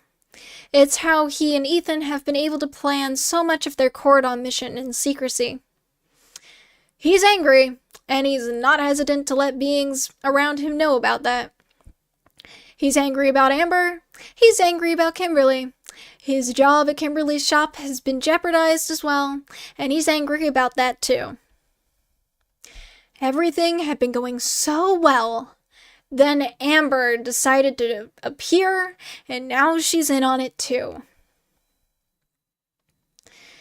He doesn't know what she and Ethan talked about while he was working the front counter, but he can't help but feel like Amber's more than just the innocent facade she shows. She got Ethan wrapped around her finger so fast. And now the teachers are patrolling his dorm hall, his safe spaces are becoming fewer and fewer, their private plan has been intruded upon, everything is falling apart. He just needs to keep it all together just a little longer. Once the midterm projects are done, he and Ethan will leave. But he can't get the thoughts out of his mind that Amber could possibly be a council authority in disguise, trying to size them up and stop their plan before they have a chance to act on it. They didn't give her many of the intricate details to their plan, so she should have no idea how long they've been plotting for, assuming that Ethan hasn't been completely compromised yet. All she knows is that they're planning to break the law, and it might be happening very, very soon. He arrives at the lake area and approaches the willow tree. It's where he met Ethan for the first time, and the two became friends. It's been their meeting spot ever since, where they hang out to study and relax between classes and work. It's peaceful, where he's surrounded by nature, however sparse it may be. The willow keeps out the glare of the cycle's light and the distant sounds of the bustling city of Vissandra. He parts the hanging leaves of the willow tree and sits up against its sturdy trunk, getting comfortable. With each breath, he allows his anger to drain away and welcomes in the stillness of nature for the time being. The tree is a place of serenity, not frustration, and he intends to keep it that way. He'll worry over his troubles when he leaves. He runs his hands through the soft grass, feeling each and every blade under his fingertips. He smells the fresh air of magic, full of energy that seeps into everything and every being around it. He hears the sway of the willow's leaves and the invisible breeze, brushing lightly against each other. All other noise, from the beings beyond the ring of willow leaves, drains away, fading into nothingness. Nature at its finest. Blaze. The sound of his name cuts through the stillness. Slowly, Blaze opens his eyes again, which now feel heavy and tired, to see Ethan standing over him. "When did you get here?" he mutters tiredly. Ethan scowls. "Lunch is over. You're going to be late for class." "Give me a break," Blaze sighs, slowly getting up to his feet. He leans on the tree trunk for support, his body still half asleep. He must have fallen asleep again. It always seems to happen.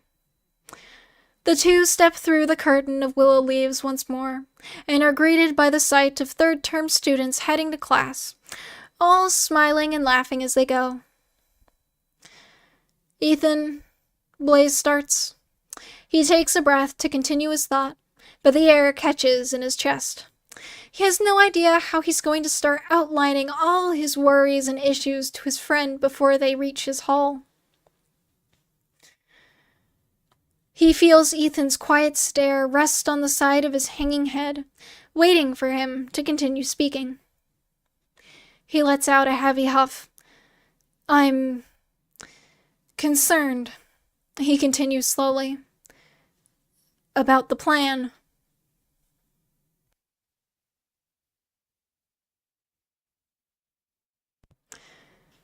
Ethan snorts in amusement at his statement.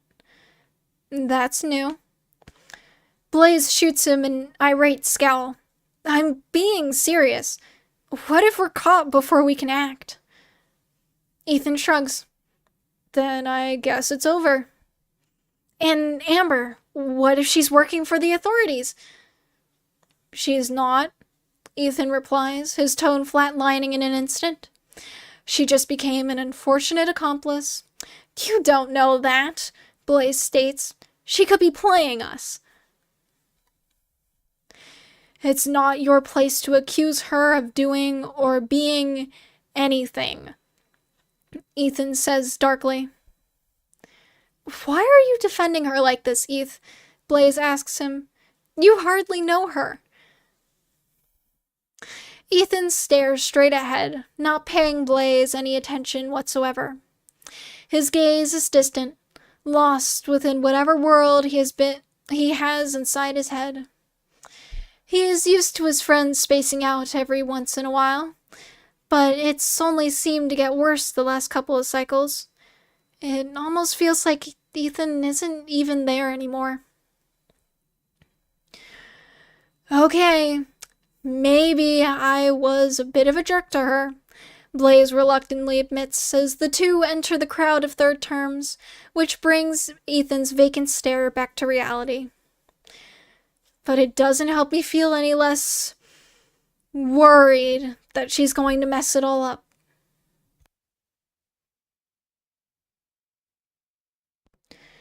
"She won't," Ethan assures him. "She doesn't have that kind of power."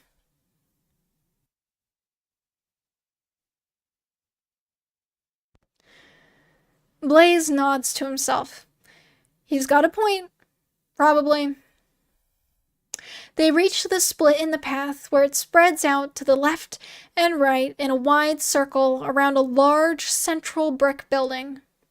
On the outside of the circular path are the magic halls, each one constructed with their own character.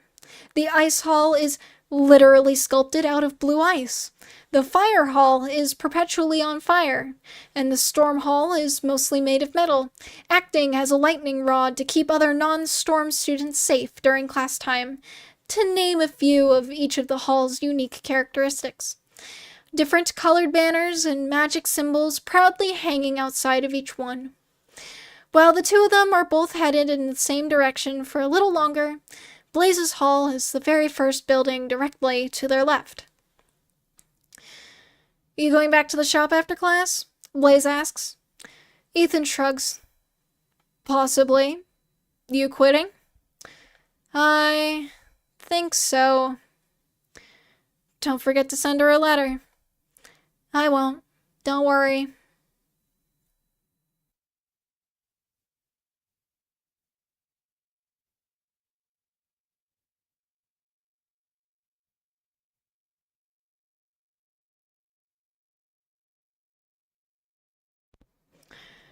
Chapter 4.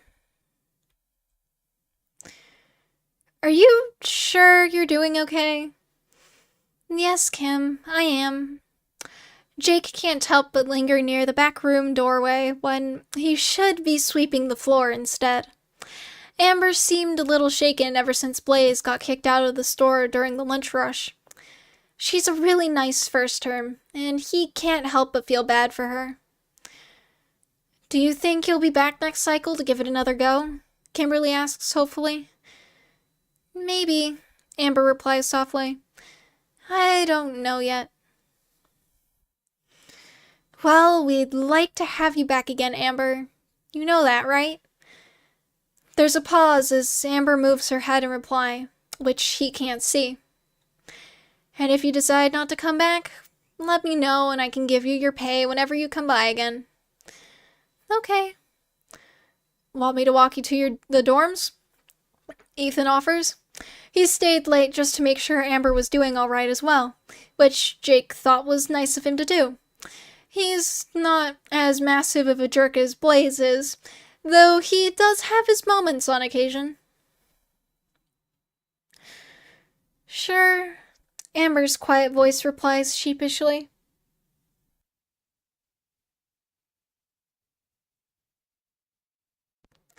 Jake quickly turns back to trying to appear busy with his sweeping as the other three exit the back room and into the front of the store. Take care, you two, Kimberly says to the healer and medium as they make their way to the front door. Amber smiles back at her weakly, her blue textbook hugged close to her chest, as Ethan lingers by her side. He's certainly taken a liking to her pretty fast. Bye, Jake, Amber says to him. Have a good evening, he replies with his best grin of encouragement. And good luck with your presentation next cycle. Amber lets out a half-hearted chuckle, though she appears to become even more anxious with his reminder. You too, she replies quickly. With that, Amber and Ethan step out of the store and disappear down the straightway, the light of the cycle dimming as it comes to a close. Once they're out of sight, Jake leans forward on his broom with a small frown. A bit of nervousness sinks in his gut as he asks, What about Blaze? He's not coming back, Kimberly answers flatly.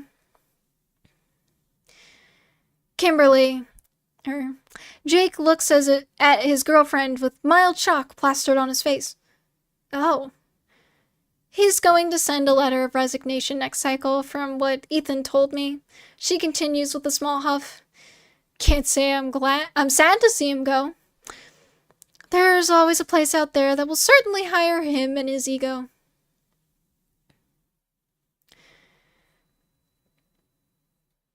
Jake nods along quietly. With Blaze gone, business is sure to boom even more once word spreads. After all, he's kept a lot of customers away by simply being employed, even if he mostly worked out of sight.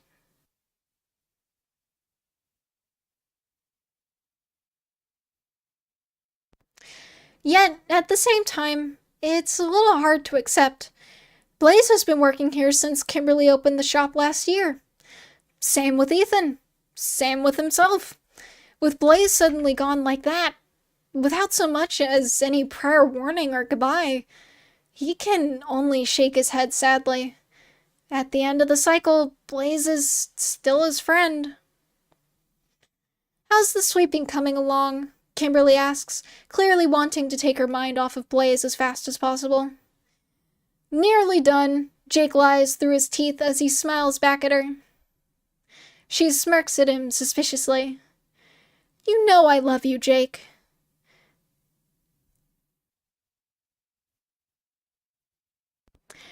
I love you too, he replies cautiously. How much is left? She presses. Just this corner, boss, he answers quickly, gesturing to the corner behind him. He actually has half the store left to sweep, though it doesn't look that way. I'm going to start making dinner, Kimberly announces, turning to leave. If you really are that close to done, I expect you to be upstairs to help cook. I'll be right up. Kimberly pauses in the back room doorway and gives him a knowing smile. Take your time, Jake. I don't want to have a dirty floor when we open for business. Yes, boss, Jake replies with a salute. Kimberly can't help but laugh as she disappears into the back room to make her way upstairs. Once she's out of sight, he turns back to his broom and continues cleaning. His feelings towards Blaze are mixed. Both Jake and Kimberly know that he's actually a very nice wizard when he wants to be, but he simply chooses to be mean to everyone, every being around him for whatever reason. Jake's never asked, nor does he care to ask. Maybe Blaze just has trust issues and can only be nice around beings he truly cares for. And Jake likes Ethan a lot, he really does. He's amazed that Blaze's attitude hasn't affected Ethan at all. Or maybe it has and he just does a good job at keeping it in check. He is very distant though, and it seems like the others have noticed too. His work is kept very light because he completely shuts down the moment he disappears into himself. Issues aside, the two make a good pair, but Jake's enthusiasm to hang out with them has drastically dwindled in the last year. It's just not the same anymore. Hey, Jake, Blaze announced as he and Ethan entered the shop. Jake looked up from the counter, giving it one final wipe down before business was supposed to start. Hey, guys. For whatever reason, Blaze was all smiles this cycle. Ethan, however, remained as stoic as ever, following in his close friend's shadow. As the two let themselves behind the counter, Blaze gave Jake a hearty pat on his shoulder as he passed. Keep up the good work, man. Thanks, Jake replies cautiously, staring after the naturist, his brow knitted together in confusion as he turned to Ethan, who lingered by the back room's doorway. What's up with him?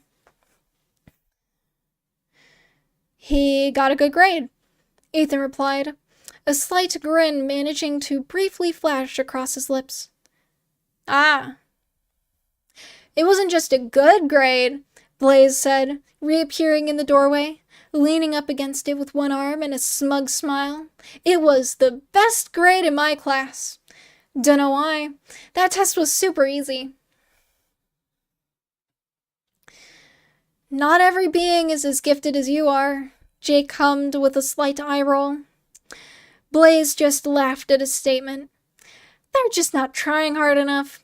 Believe me, if they put in the time and effort to practice, they'd ace it just like I did.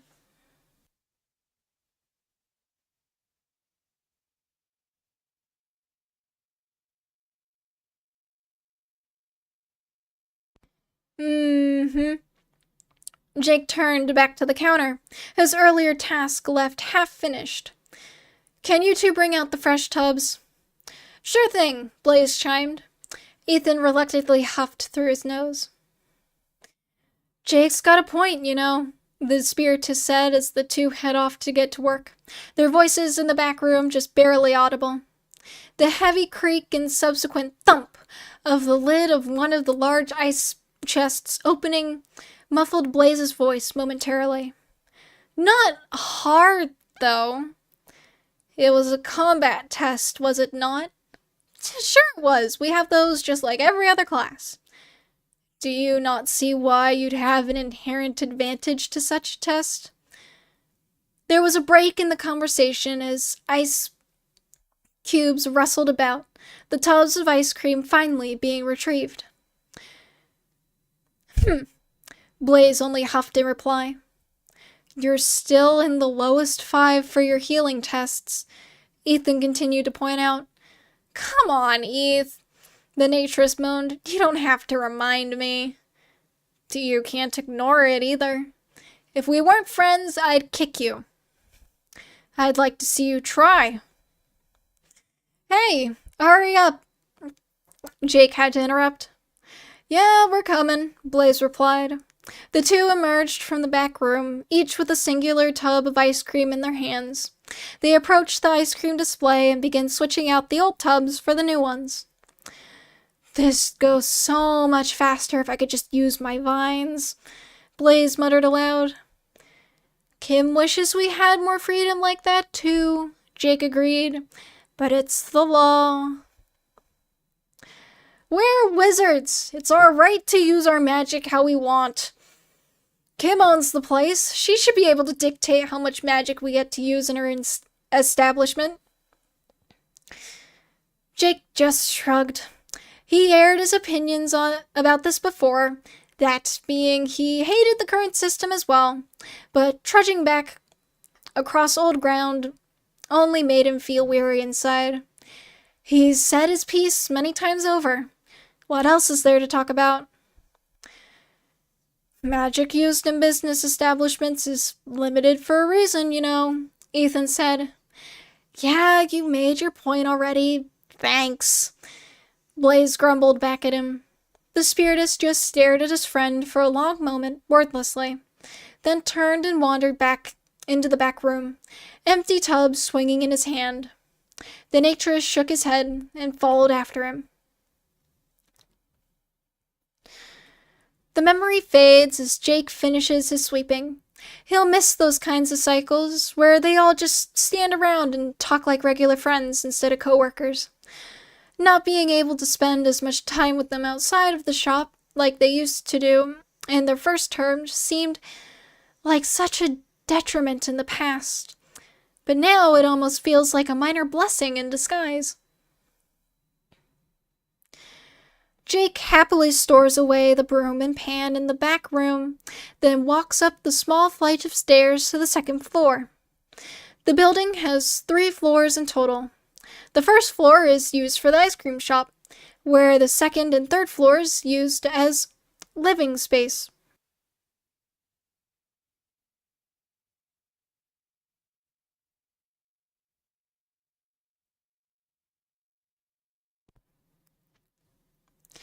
The second floor has a bathroom, the kitchen, the dining room, and a living room.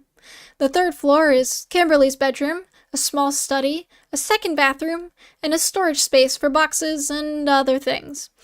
Jake actually sleeps on the sofa right now, which he doesn't mind at all. The two aren't sleeping in the same bed just yet. A sweet smell wafts from the kitchen, making his mouth water hungrily. He strides across the living room and into the dining room. The 2 rooms are connected, with the only indication that they are separate areas being the change from carpet to hardwood flooring. Though the table can seat 6 beings, 4 of the chairs don't see much use. He peeks into the kitchen, connected to the dining room by a small doorway, and watches Kimberly shift in front of the stove, open flame burning a dull blue.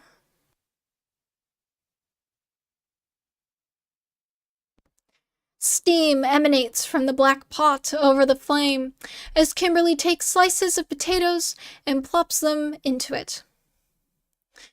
Smells delicious, he comments longingly. Kimberly casts him a glance with a soft smile. It'll taste even better than it smells. I know. Do you mind setting the table? Not at all, boss. Jake steps into the kitchen and assembles the plates, cups, and utensils for them to dine with. Then he takes his things and sets up 2 places at the dinner table across from each other and takes a seat, waiting patiently for his meal. As he waits, however, he decides that now is the perfect time to bring out his sword. In a gust of flames, the ruby blade appears in his hands, with an ebony hilt wrapped in worn leather, and complete with a little silver decal for the symbol of fire. He's had this sword for as long as he can remember, and he loves it all the same. He is among one of the few wizards at ASM that requires an aid for magic use. He doesn't mind it most of the time, but there are cycles where he wishes to be normal, like the majority of his class. But where he lacks in the magic department, he sure makes up for it with his swordsmanship. Wielding a blade has never been very hard, and he's only gotten more skilled over the years. Now he just needs to find a way to incorporate his magic into his preferred fighting style, and he can be considered a rather formidable foe. If he ever gets into a fight. And holding it now, he can feel his magic stir inside of him.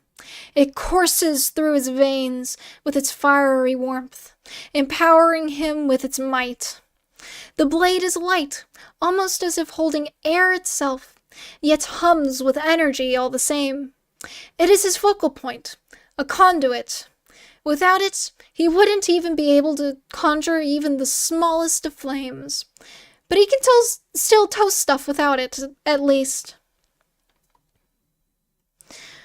Kimberly finally steps out of the kitchen, pots in her hands, as he twirls his sword in the air around him. Steam rises from the top of the pot as mist radiates from Kimberly's hands, her fingers and possibly palms covered in a thin layer of white ice.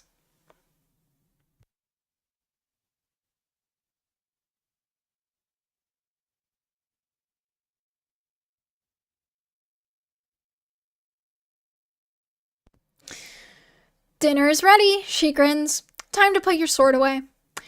But what if I want to cut my dinner? Jake whines.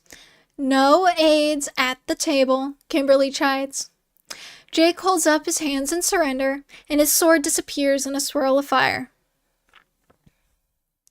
Kimberly places the pot between the two of them and sits down in her seat.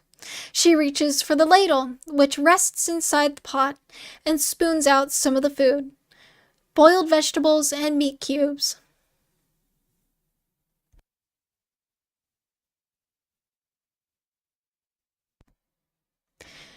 Jake scoops a large helping for himself and plops it onto his plate. Skinned potatoes, carrots, and chunks of what he thinks to be kava beef. They have a lot of beef. Kava? He asks. Yep, Kimberly chuckles. What else would it be? Jake keeps back a small, disappointed frown. He likes pretty much anything put in front of him. But meat, it's always left a foul taste in his mouth, so to speak, to the extent that sometimes it upsets his stomach or makes him feel queasy. He's never mentioned it, not even to Kimberly. In order to really feel like he's eating well, he snacks on at least 2 whole pieces of fruit a cycle, but normally he consumes 3 or 4. You know what we need? Jake says. What? Kimberly asks. Kava-flavored ice cream. Kimberly rolls her eyes. Or maybe potato.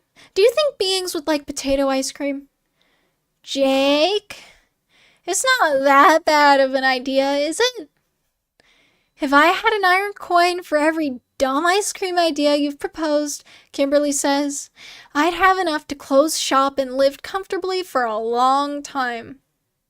I've not made that many proposals, have I? I wish I was keeping track somewhere so I could tell you. Jake just laughs and takes another bite of food. He bites down on a chunk of beef, making it squelch and spit its meat juice back at him in protest.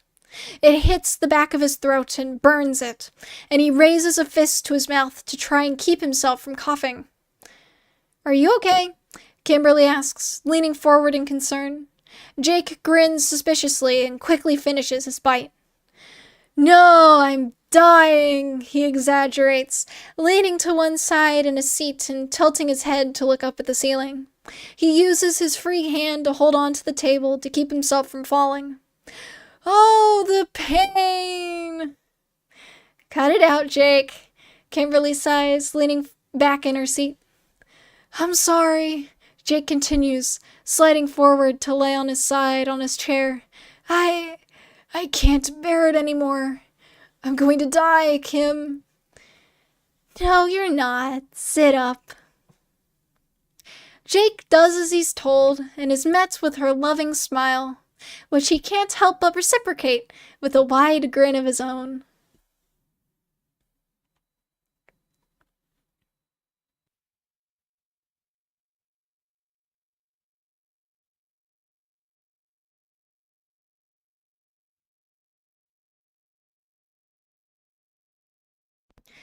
Chapter 5.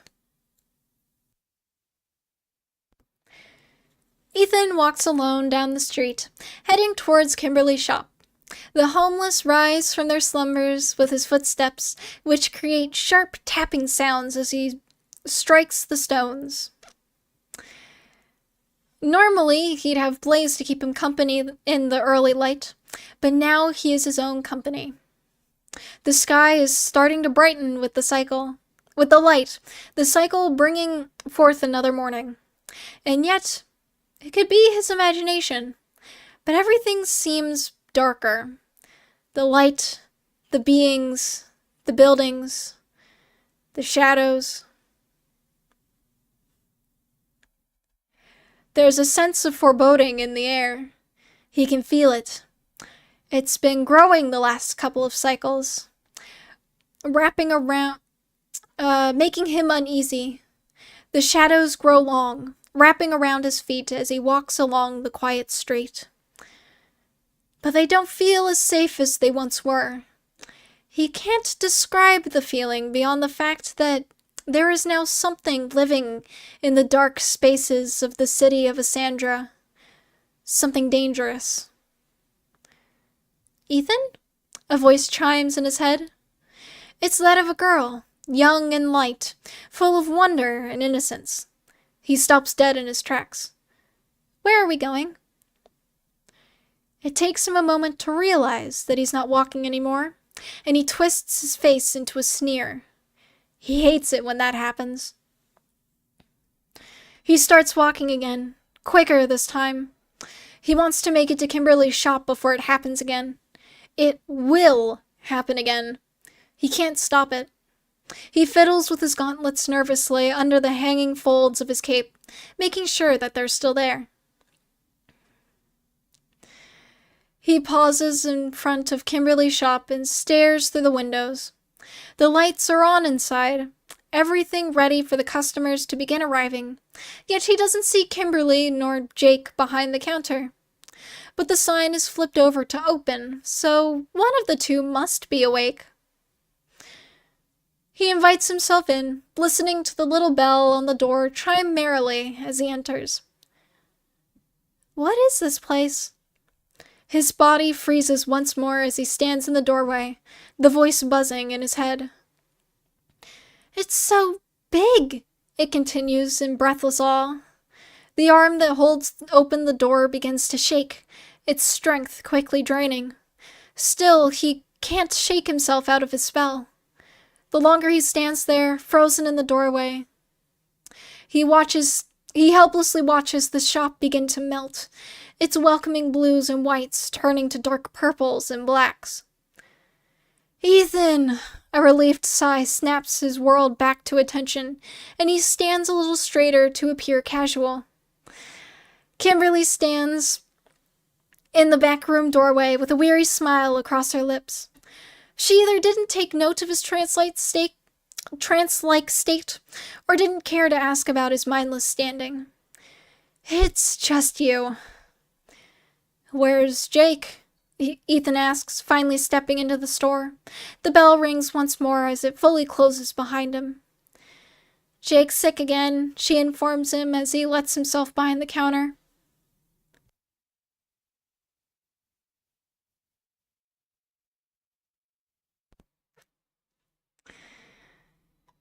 Are you going to call Amber? Ethan inquires. She did mention last cycle that she's been helping to keep Jake healthy, even if she did also say later that she wasn't a good healer. She could have been lying, and he wouldn't put it past her to do so. She has class first thing, Kimberly replies, but she'll be here once it's over. She won't be very long. Have you found out why he gets so sick all the time? No. Frankly, we've given up trying. He's a regular wizard, like me and you. The Keelers told us as much anyway. Ethan has to suppress a scoff at her second statement. Yet it's only fair for her to say such a thing. He doesn't blame her. I'm going to need you to run the front until Jake is feeling better, Kimberly informs him. Will do, Ethan nods. Kimberly half smiles and rushes away, heading back to Jake's side. Ethan looks around the vacant shop and heaves a heavy sigh, wondering how long he'll be standing here for, all alone with his thoughts. It's so big, the voice speaks again, and empty. Why are we here, Ethan? Somehow, he manages to curl his fingers into fists, and he stares down at the counter quietly. He hates being alone with his thoughts. A bell rings in the distance, deep and rich. It echoes through the air and seeps through the windows of the storefront. First-term classes are over. Ethan lets out a sigh and fiddles with the edges of his cape. Amber should be coming now. It's been a while since Ethan's been on his own for this long. Just standing around, waiting. Ethan!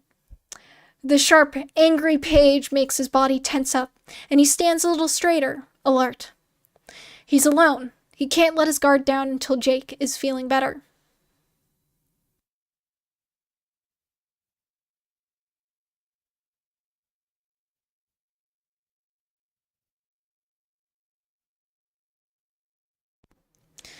The cycle drags on, but eventually Amber makes an appearance, walking in with a wide smile and head held high.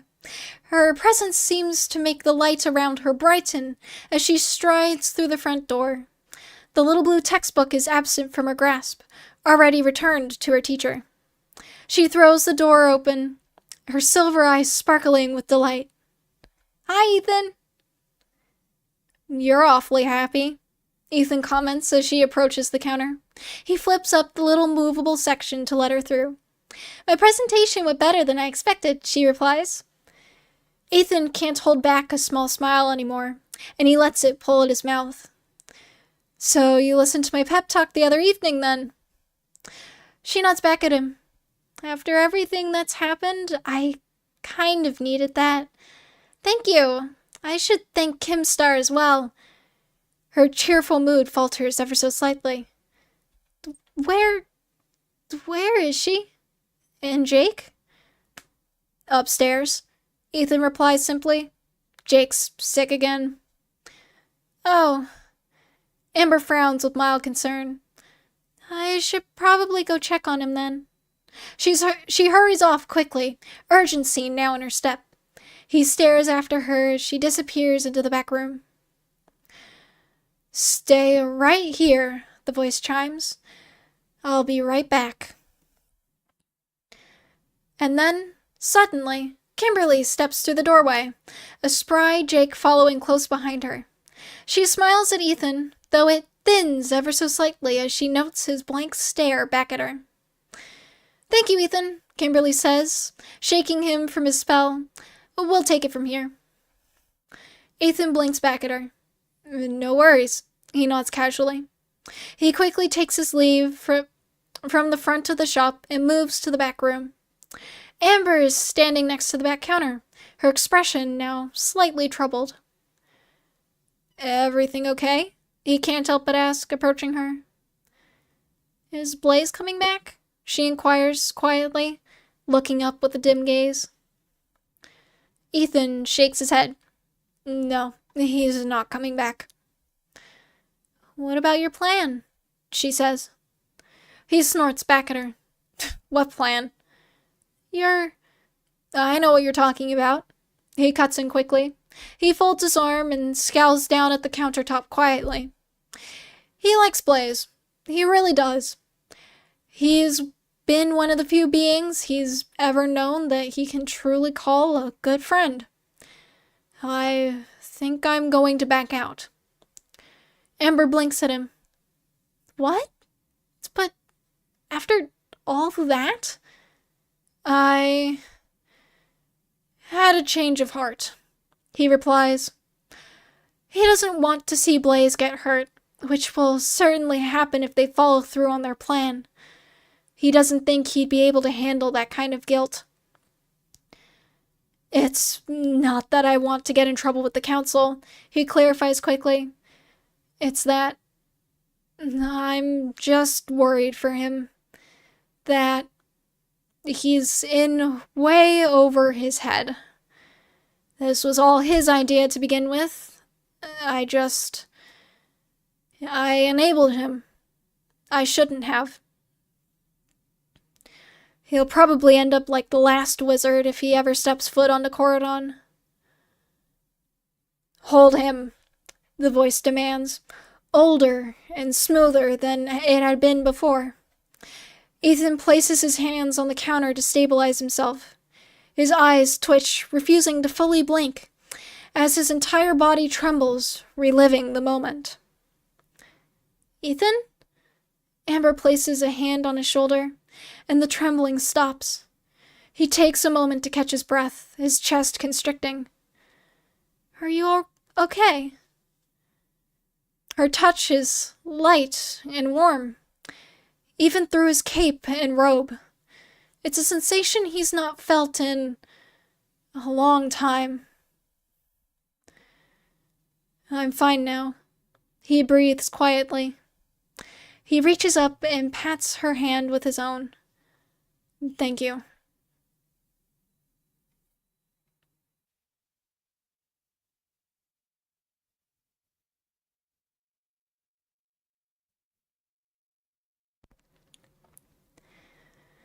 Blaze opens the door to his dorm and smiles when he sees Ethan. Hey there, he greets his friend. Want to come in and talk? Ethan shakes his head reluctantly.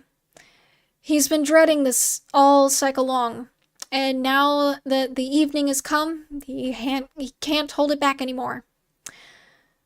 I don't want to do it anymore, he states clearly, letting the sentence roll off his tongue. Blaze frowns at him in confusion.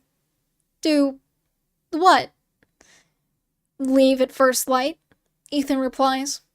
Alarm flashes across his friend's face, indicating that he knows what Ethan is talking about. I can't anymore. I thought we were friends, Eth, Blaze says, anger beginning to manifest in his voice. We spent years planning this. You just want to throw it all away now?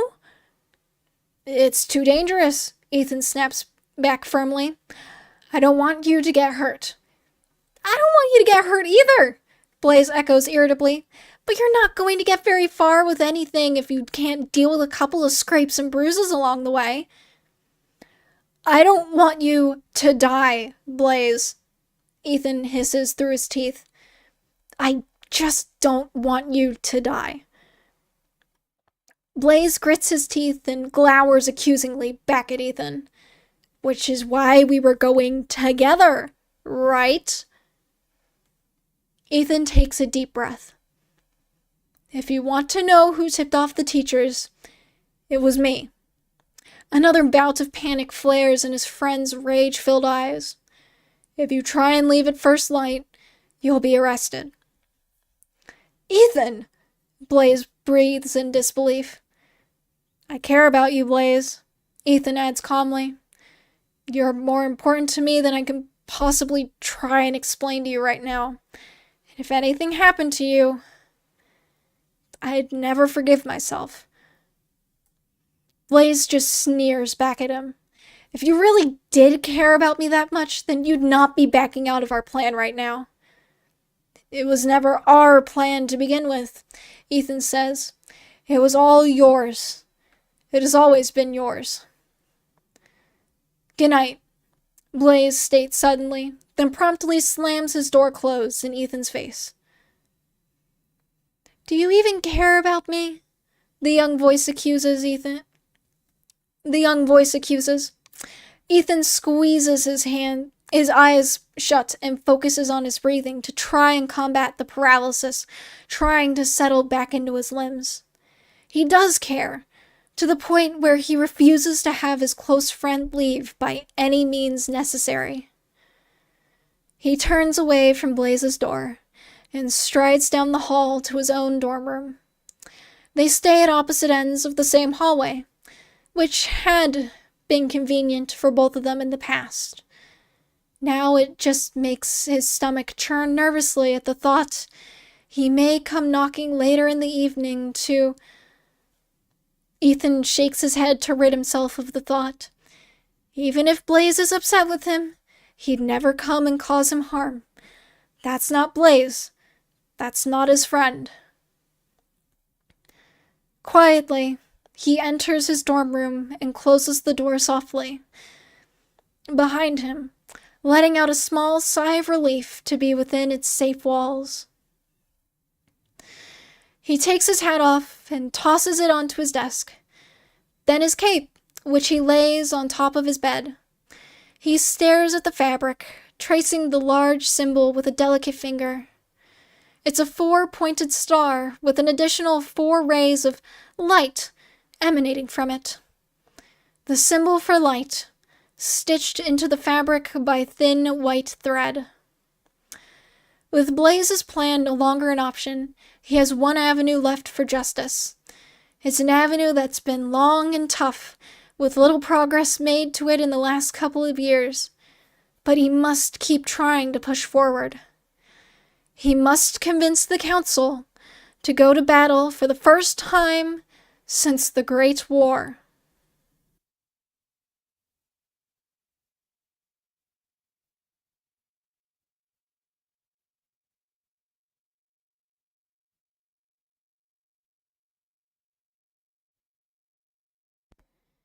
Chapter 6.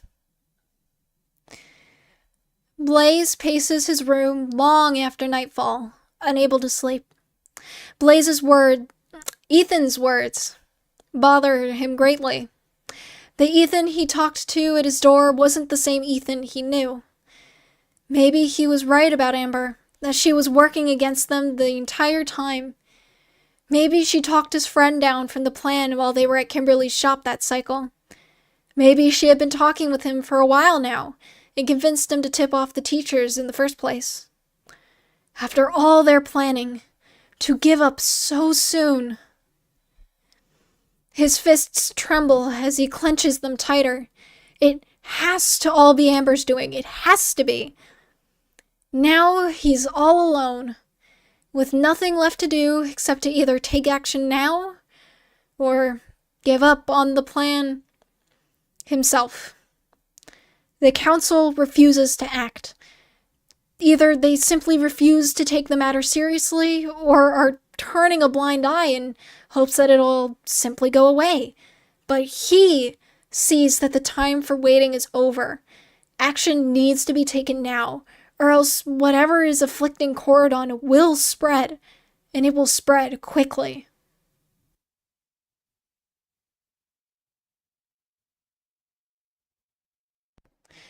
He lets out a frustrated sigh and sits down at his desk, which is covered in sheets of drawings and writings and a single empty pot of dirt. Staring down at the papers, he raises a hand and points it at his pot. The earth shifts as a small vine sprouts, slowly stretching over to his finger. As soon as he can reach it, he runs his finger down the vine's length, feeling the soothing chill down his own back as he pets the little green worm. Ethan was the one who was drawing the new map of Corridon, which he'll now need to do without. He has other drawings here that he can probably use instead, as the island hasn't changed much in the last couple of centuries. Corridon is a relatively small island. One could theoretically walk from Ica, the capital where the archway is located, to the old royal castle in a single cycle. He'll probably need a couple of cycles to even get there in the first place now, since he'll be traveling alone. He expects many fights while he's there, at least. That means he'd have to skip class, His first absence will surely raise the alarm immediately, especially since the teachers are aware of his plan. I can always die there, too. His hand pauses midair as the intrusive thought stabs at his mind. He could die and never return to Cassandra. He could fail in his mission. He'd be alone, with no hope of rescue and no being to watch his back. He shakes his head. He can't dwell on the thought of death for long. If he dies, he dies. At least he died trying to save Astria. At least he'd set an example. Maybe he'd inspire more attempts to complete his mission. Maybe he'd get the council to snap out of it and actually try and find a solution. He lowers his hand from the vine, which quickly retreats back into its pot, and reaches instead for a small box that rests on top of a book and stares at it. It's red and just small enough to fit into his palm.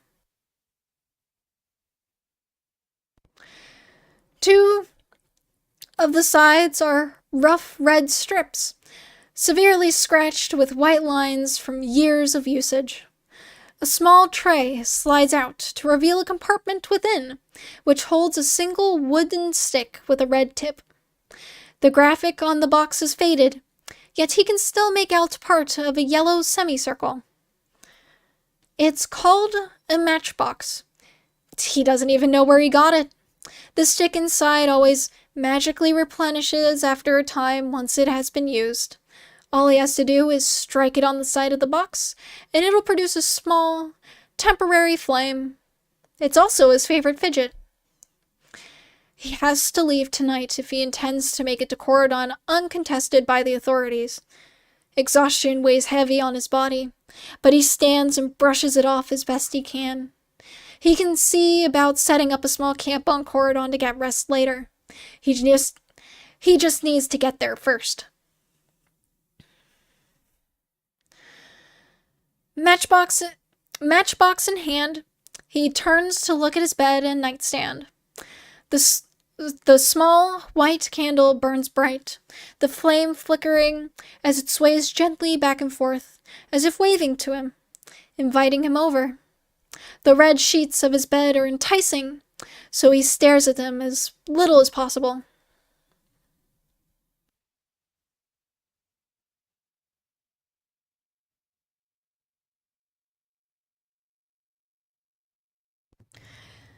He stumbles over to his nightstand and sets the matchbox down in front of the candle.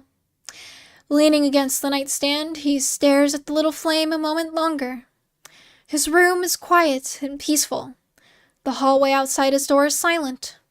It's just him and the candle. He turns away from the flame for a mere moment to inspect his room once more, and the light suddenly goes out, plunging him into darkness. Any form of exhaustion he had just been feeling before is replaced instantly with alarm, his heart jumping into his chest. He didn't blow out the flame, and it never goes out on its own accord. His hand shoots for the matchbox, fumbling with the tray with panic-filled fingers. He manages to slide out the tray and retrieves the single match from within. He holds the stick tightly between his fingers. Holding the stick tightly between his fingers, he strikes it against one of the rough sides of the box. He can hear the red tip fizzle and flare as a new flame is born in the dark. He can see the flame, but it doesn't illuminate his hand nor the room. A lightless fire that he can see. A lightless fire. He blows out the little flame and drops the match onto the floor. The flame did nothing. He spins around to face the rest of his room, squinting to try and make out his desk and chair, or the door on his right, or the window on his left. Normally, there's starlight that makes the night bright, but it's like the stars have suddenly been extinguished along with his candlelight. He can't see anything, not even his own body. His chest tightens with panic as he touches the surface of his bed for reassurance that it's still there. Like a switch, the world became dark. Yet he knows he didn't suddenly go blind. That much is for sure. Blindness doesn't work that way. Or at least he thinks he doesn't. He is left standing in the dark in silence, with only his breathing and thoughts to keep himself company. He doesn't know what's going on. He can't sense the little pot of dirt on his desk. Usually he can, but not this time. It's almost as if he had suddenly been transported from his room to a world of black. He takes a few deep breaths, allowing the noise to fill his ears. He's still alive. He's still breathing, and his heart beats like a drum in his chest to not forget that it hasn't stopped yet. "Hello?" he calls into the dark. His voice sounds muffled, like he just yelled into his pillow. Silence roars back into his ears, an unnerving static. Though, not long after his call, a violet glow appears. No, two glows, right in front of him, hovering just slightly above his eye level. A lump jumps in his throat. They're not just violet glows. They're violet eyes. His bed suddenly falls away. The hand he had on its surface grasps at the air, trying desperately to find an anchor to reality. His heart starts to pound in his ears. His body shakes with adrenaline. How different it feels to be thrusted into a dangerous situation rather than envisioning one. He thought he'd be more confident, yet here he feels anything but that. He's alone in the dark with the violet eyes in his dorm room. He doesn't even know if he's still in his own room at this point. And yet every part of his body screams at him to move, to do something, yet he remains rooted in place, frozen. He doesn't know what to do. The eyes move, growing in size as whatever it is approaches him, its features becoming clearer the closer it gets, melting from the void. It's a knight in black armor, blacker than the darkness around them, who radiates a powerful aura of sickening dread. Its eyes are hidden in shadow, behind a helmet that covers its face entirely. He can't even see a nose or a mouth underneath it. Just the eyes. A stream of smoke waves from the top of its helmet. A sort of tassel, probably. The same mist rises from its armored shoulders. A long cape billows behind it.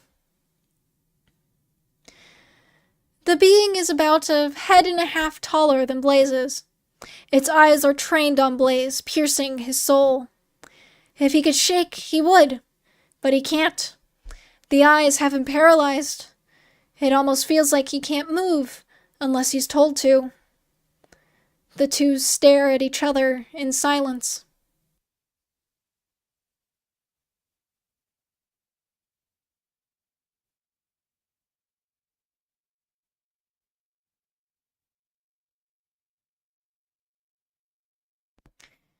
Blaze's heart skips a beat as the mysterious being reaches out to him, its fingers outstretched. He wants to close his eyes, but he doesn't. More like he can't. He hasn't even blinked once since laying eyes upon the night. His body refuses to obey him. The fingers touch his forehead. The tips are deathly cold, sending shiver after shiver down his spine. Yet they don't rest on his skin, but instead it feels like they go deeper, to the point where they touch something underneath his skin. He can feel it, too. Some sort of solid surface just underneath. Warmth blooms from the touch, though his skin still feels cold at the same time.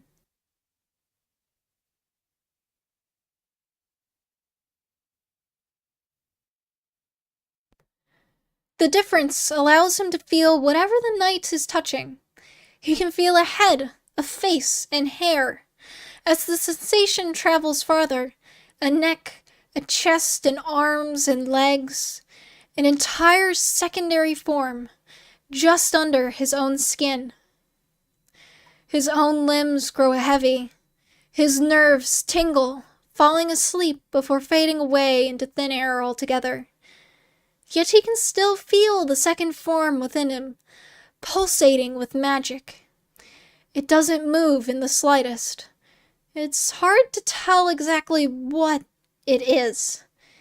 All he knows is that it's there, and he can't move.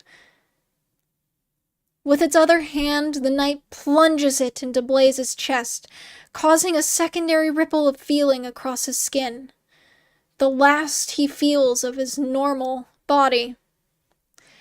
With a sharp yank, he feels the second form rip from his own, the essence being drawn from him. It creates a second body, a second him, colored in shades of black and gray.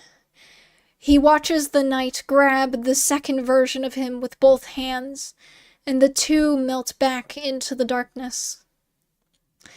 Blaze is then returned to his room, darkness lifting, the candle still burning with its soft glow, illuminating his bed to his left and his desk across the room from him. His mind grows sluggish, his consciousness floating in the air. He can't feel his body anymore, yet he still stands. He doesn't even know if he still has a body at this point. The room shifts, slightly at first, before being completely turned around. There is no pain when he eventually comes to a stop, his vision now sideways and parallel with the floor. As he lays on the floor of his dorm room, conscious of his surroundings, yet unable to do or feel anything. Whatever the Black Knight did to him, it stole his essence. It's the only way he can really describe it. The essence that made him able to walk and talk and live. The last thing he sees is Ethan bursting into his dorm room and crouching down in front of him. After a silent moment, he runs his hand over his eyes, and Blaze sees no more. And that, my friends, is the end of chapter 6.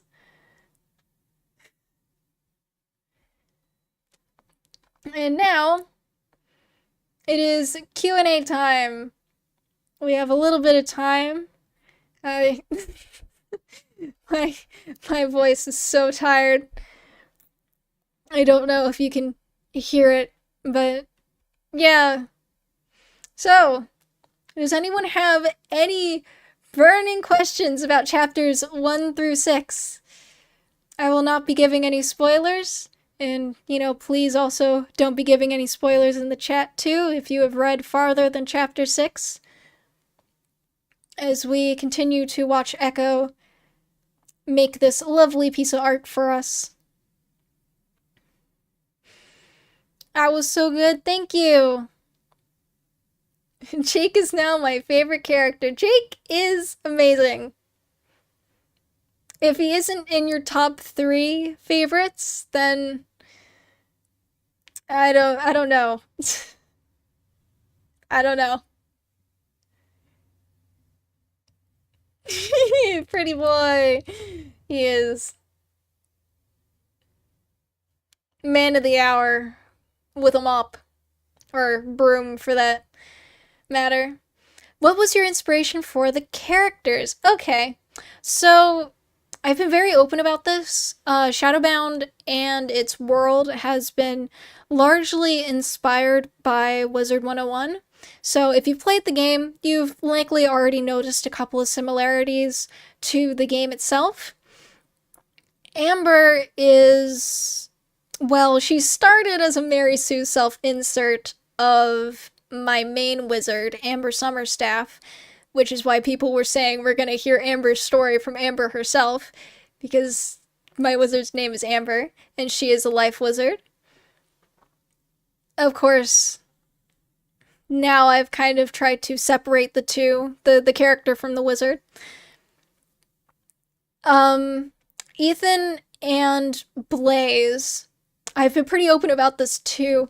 They're both inspired by Blaze Lifehammer and Zen Master Blue because when I made the first rendition of this, which was very much fan fiction through and through, um, back when I did a lot more fan fiction, I liked to include some of my favorite YouTubers into my stories. So it it felt natural to include the two in a Wizard 101 fanfic and now a Wizard 101 inspired story. Kim and Jake, and also another character called Lucre, who is mentioned on the blurb, who we have yet to meet. They are not really inspired by anyone in particular. Kimberly, I needed like a friend character for Amber. And, you know, it's obviously like, you know, girlfriend, here's the latest gossip. Oh my god, girlfriend. Yes, so, she used to work as a waitress at a coffee shop. She has since been upgraded to owner of an ice cream store. And Jake, uh, Jake was really born from the need to, well, not really the need, more of like the want to give at least one set of characters a relationship. In this case, it being, you know, Jake and Kimberly, to make Kimberly more interesting. But he started off as a very much of a side character that I didn't totally care about until a lot later on when I started developing my ideas a little bit more and he became more involved. And Lucre, if I keep going a lot, I'm sorry. Lucre, if any of you guys have played Wizard 101, there is there's a world which I turned into an island called Mirage. And in Mirage, there are these snake people. And I have a thing for snakes. So I kind of took the Wizard 101 snake person and turned it into my own little thing. So he's not 100% snake, but he does have a tail. Lucre does. But for the most part, he looks totally normal. In fact, Lucre's on the front cover. It's Lucre and Ethan. So as you can see, like Luke is very human looking. And that's just from years of crossbreeding between the Cerberus and wizards. Back in the ye olde days.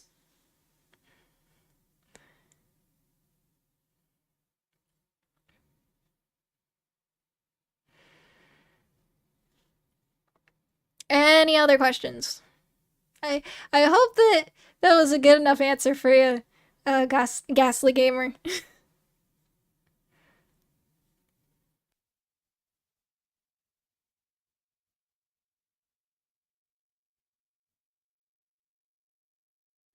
Here's a question for all of you. Where did my water go? See, it all disappeared. I'm missing my water. Lucre can rock a dress, though. I've seen this with my own eyes. He has a habit of stealing his mother's dresses. Yes.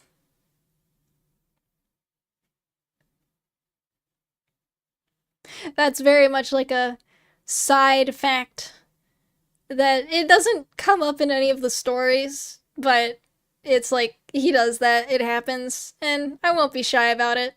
He does put on a dress from time to time. Because he's curious. I know you have water, Echo, but I don't. I drank it all Reading.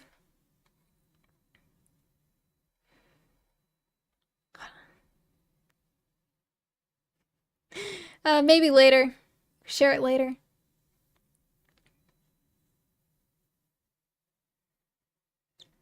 And I think the next time we read, we will be finishing Act 1. It's basically, we'll have completed the first third of the book in 2 streams. Did you ever have any characters you scrapped not in the books or storyboards? I don't use storyboards, actually. Not really. I have outlines, but they're all kind of like written down. Um, but yeah, I have a few characters. Um, well, one in particular who doesn't appear in this book. She does come up in the next one though. Um, and since she comes up in the next one, that's all I'll really say. Apart from the fact that in the really old version of Shadowbound, this character used to be Ethan's girlfriend, like actual girlfriend, and what the story was there was he was in a toxic relationship with her, but he didn't see it or didn't mind it or whatever, and she was a bit of a douche.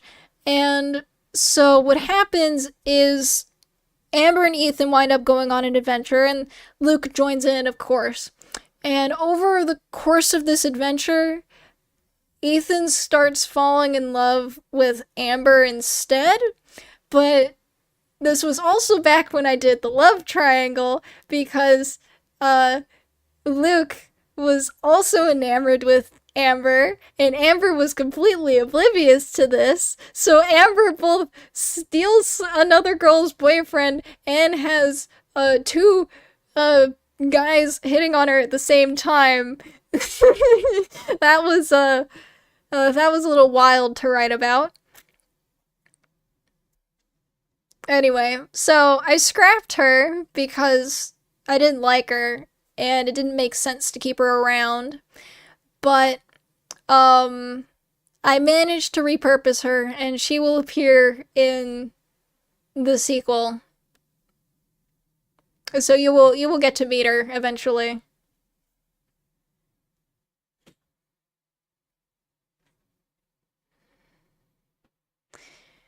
Are there any scrapped characters you want to incorporate in the future? Well, apart from her, I think she's really the only character that I actually wound up scrapping. Everything else is mostly the same. Yeah, it was literally just her.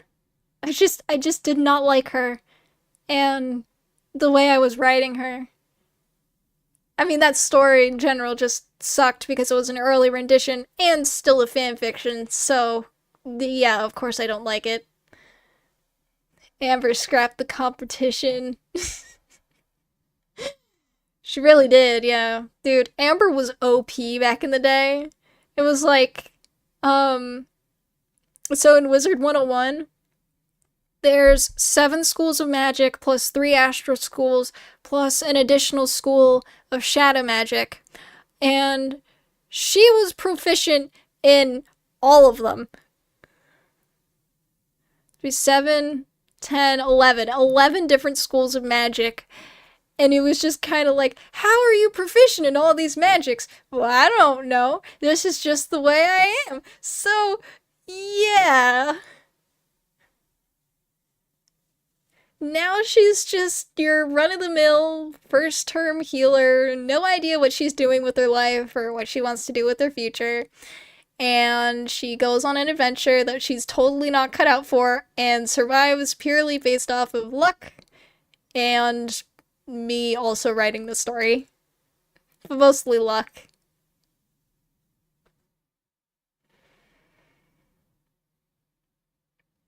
Yeah, I'm happy that I improved from that. But hey, everyone starts somewhere, don't they?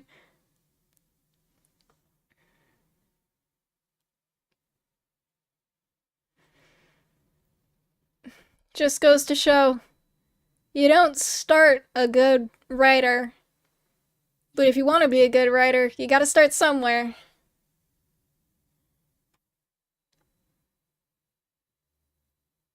I still have a bunch of those old fanfics still written down somewhere.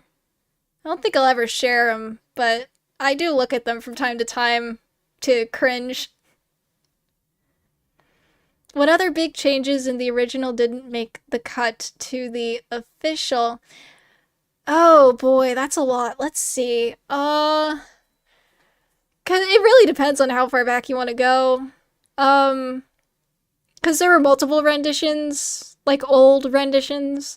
There was one instance where Amber was gonna be the adoptive sister of Lucre. There was a meteor involved, yes. You're always rushing to get the meteor out there, yes. The how I explained young wizards getting to the spiral was they came in a meteor for whatever reason. And yeah, and then she was the adopted sister to Lucre. Lucre was a massive jerk.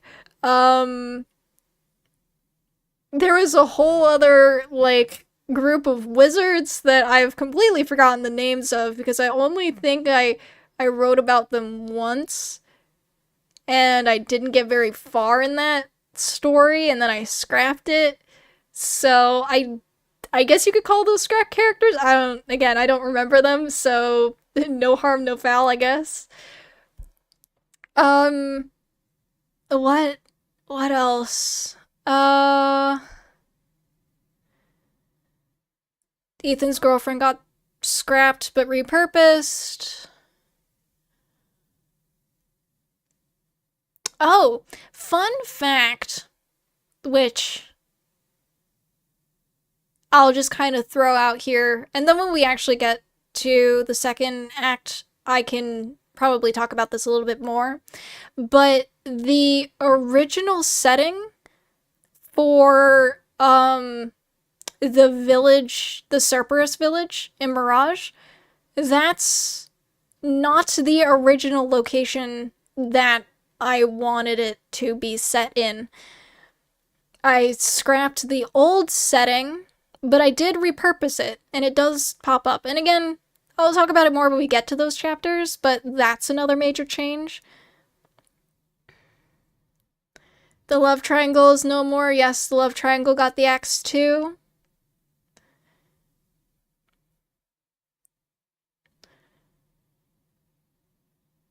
The another I guess fun fact is the main villain of Shadowbound, I think her name changed like 5 or 6 different times. I just could not settle on a name. Like nothing was really working. I was like, well, I have to pick a name, and this was the best name. And you will learn her name eventually. But yes, she went by many names back in the day. Too many names.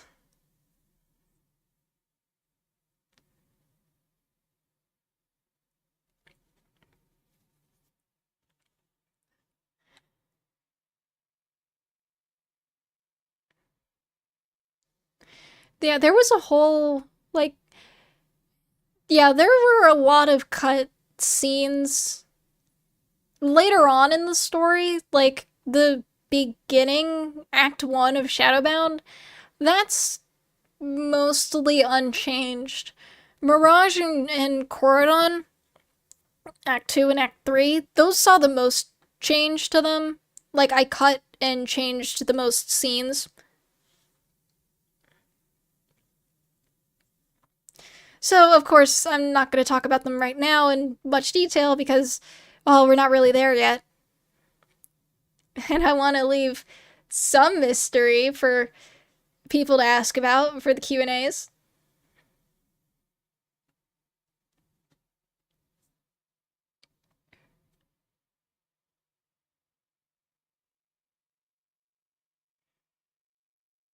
Anyone else? Any other questions? Any takers?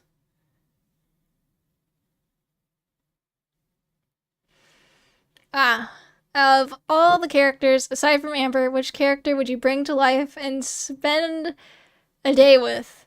Ooh. Um, hmm. That's a hard one. That is that's very much a hard one. Don't make me so conflicted like this. um, well, they all have their perks. Probably Blaze, actually.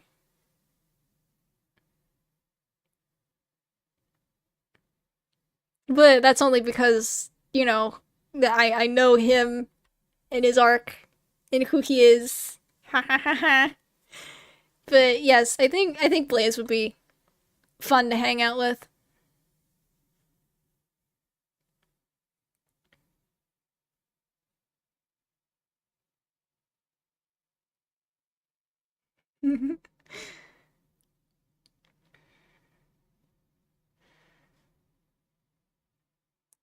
Which scene were you the most excited to write? Well, you can ask me this one at in all the Q&As. Within the first 6 chapters, definitely the entirety of chapter 6. That was very fun to put together. I wanted to make it, visceral and have that gravitas of, you know, stuff's getting real. Time to pay attention. Like all the other chapters was just interpersonal drama or whatever. It was building up to something. Well, here it is. The main the main issue has now presented itself. Shadow Man, take me by the hand. This was just a very fun one to put together. Chapter 6. What are the different schools of magic? Well, here they're called magic branches, though it's not too dissimilar to how they are in Wizard 101. There's light magic, there's actual light magic that you can learn. They don't have access to that, though, so they don't learn it. Shadow magic, same deal. You can learn it. They don't regularly have access to it, though, so a lot of people don't know shadow magic at all. Life, death, illusion, fire, ice, storm, creation, and enchanting, which is technically a magic because you still need magic to make the enchantments work, but it's still kind of up in the air if it's an official branch of magic or if it's more some sort of utilitarian thing that's not officially magic because it doesn't function the same way like the other branches do. So that's why it's not taught at the Asandra School of Magic or any other official magic institution. If you want to learn enchanting, there is an Enchanters Association, and we will see it in the next reading that we do.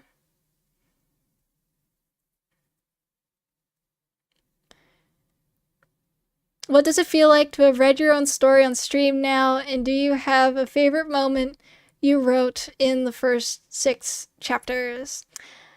How does it feel? It feels it's a mix of I'm very happy, but it also feels very weird because when reading my old writing, I cringe regardless because it's ooh, I wrote that, and there's a bunch of mistakes too, terminology that I forgot to take out that I skipped over in the editing. Um, like I know I said afternoon at some point. The correct terminology should have been mid-cycle. Wizards do not use afternoon to call the afternoon the afternoon. They use mid-cycle because it's the middle of the cycle. So it's like it's stuff like that where it's like, I wish I caught that, and now I'm reading it. But for the most part, I'm happy because I want to share my story with more people, and I understand that not everyone can purchase the book or like reading. Like, there are some people who like to listen to, audiobooks and stuff, and I don't have, like, this is technically gonna be the audiobook for Shadowbound, at least for a long time. Um, so it's, opening the accessibility of the book up to other people. And uh question I have answer. What does her cash register look like? I never really thought about that. I thought of it as um look up Hunt Showdown cash register and do that. Like an old-timey cash register.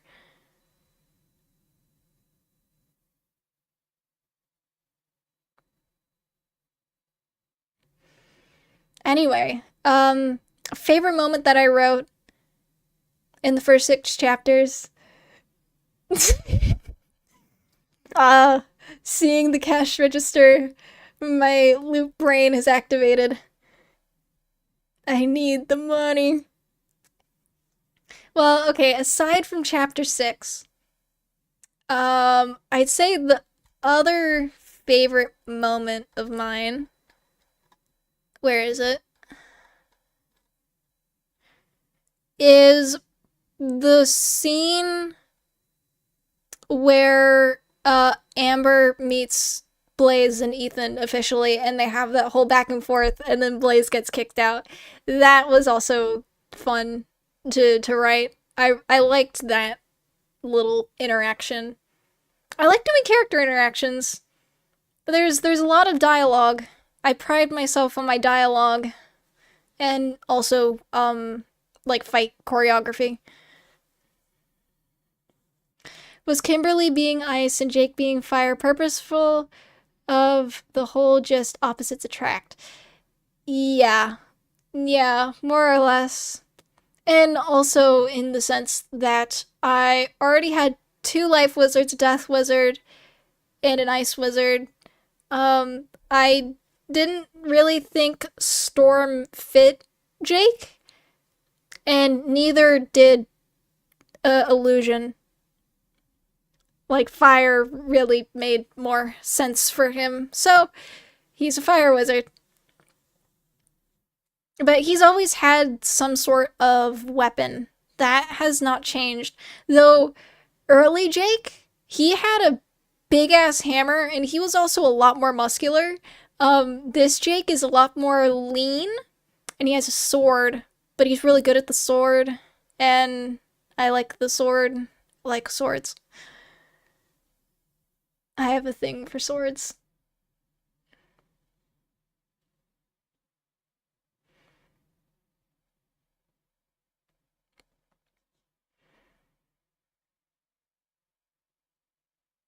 But yes, I very much ascribe to opposites do attract because they very often do. You never know who you might be attracted to until you meet them. You know? That's just kind of how life goes. And that's how it went for them.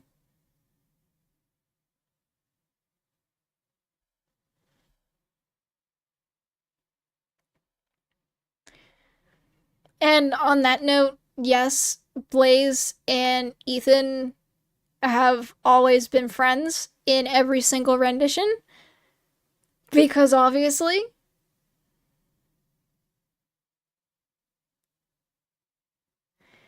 If you had to ascribe each character a song or two, what would they be?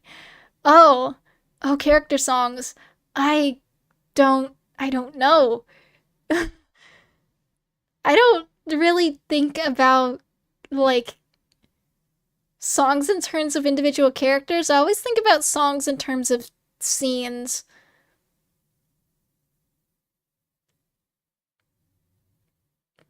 Like the scene could have the focal point on one character, but there's usually other people involved too. Uh I don't think I've really had like a proper character song. What scene would that be? Okay. Um there's a song called Everything Black, I believe.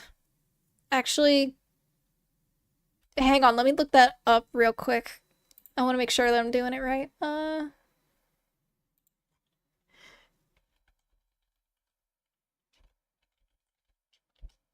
Yeah, Everything Black by Unlike Pluto. It very much makes me think about Ethan and Amber, like the two of them dancing. I definitely think that would be like and he would be the one leading just based off of the topic of the song.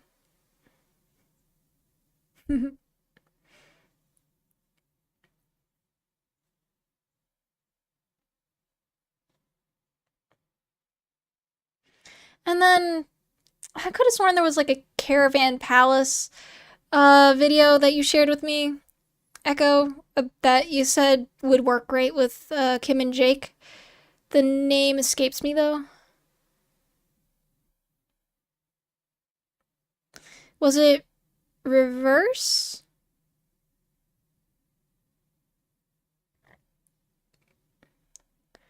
Anyway, there's a Caravan Palace song. Caravan Palace is really good.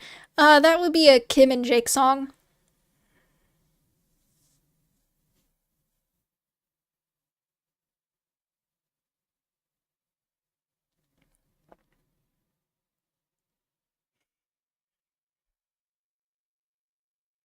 About You, that's in it. Yeah, okay. Reverse is the other one. All right.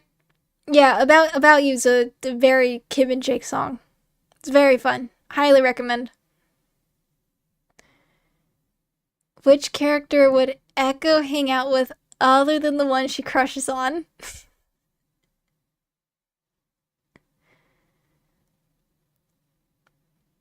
Oh my.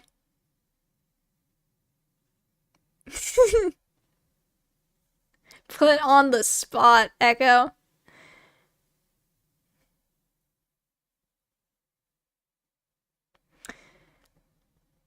Oh, this just in. She doesn't know.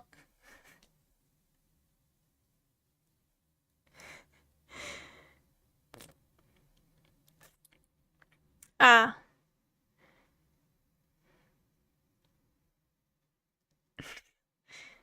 Um. Okay. Well, if I were to choose for her, um, maybe Amber.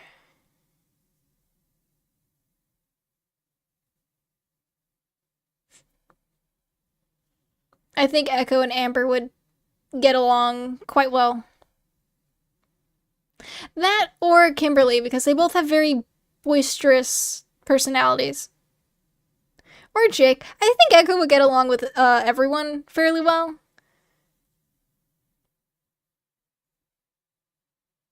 But if I were to pick, Amber. And then I steal Amber away. I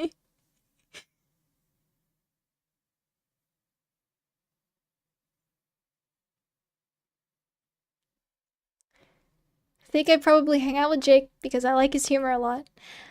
He, yes, he does have a good sense of humor. I told you he has a good sense of humor. I even wrote it in the book that he does. Oh my god.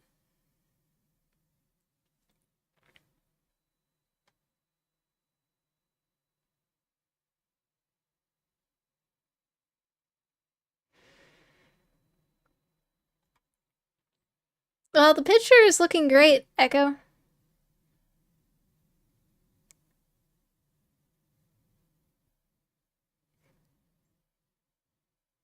Hmm.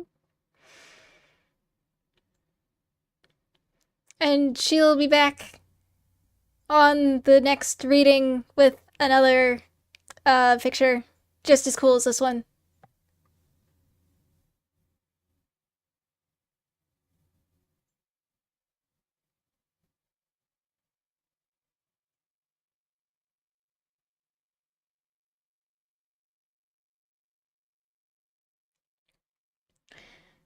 All right. I think I'll take one more question, if there is one more question out there, and then we will call it a day.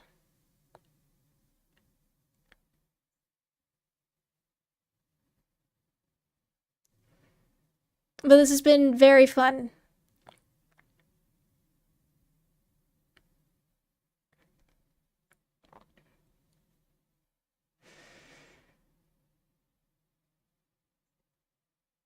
So the next reading is currently planned for Saturday, July the 6th at the same time, 1 p.m. So keep an eye open for any cancellations if the date needs to be, canceled and moved. Otherwise, after that, we'll pick up the story again on Wednesday of next week.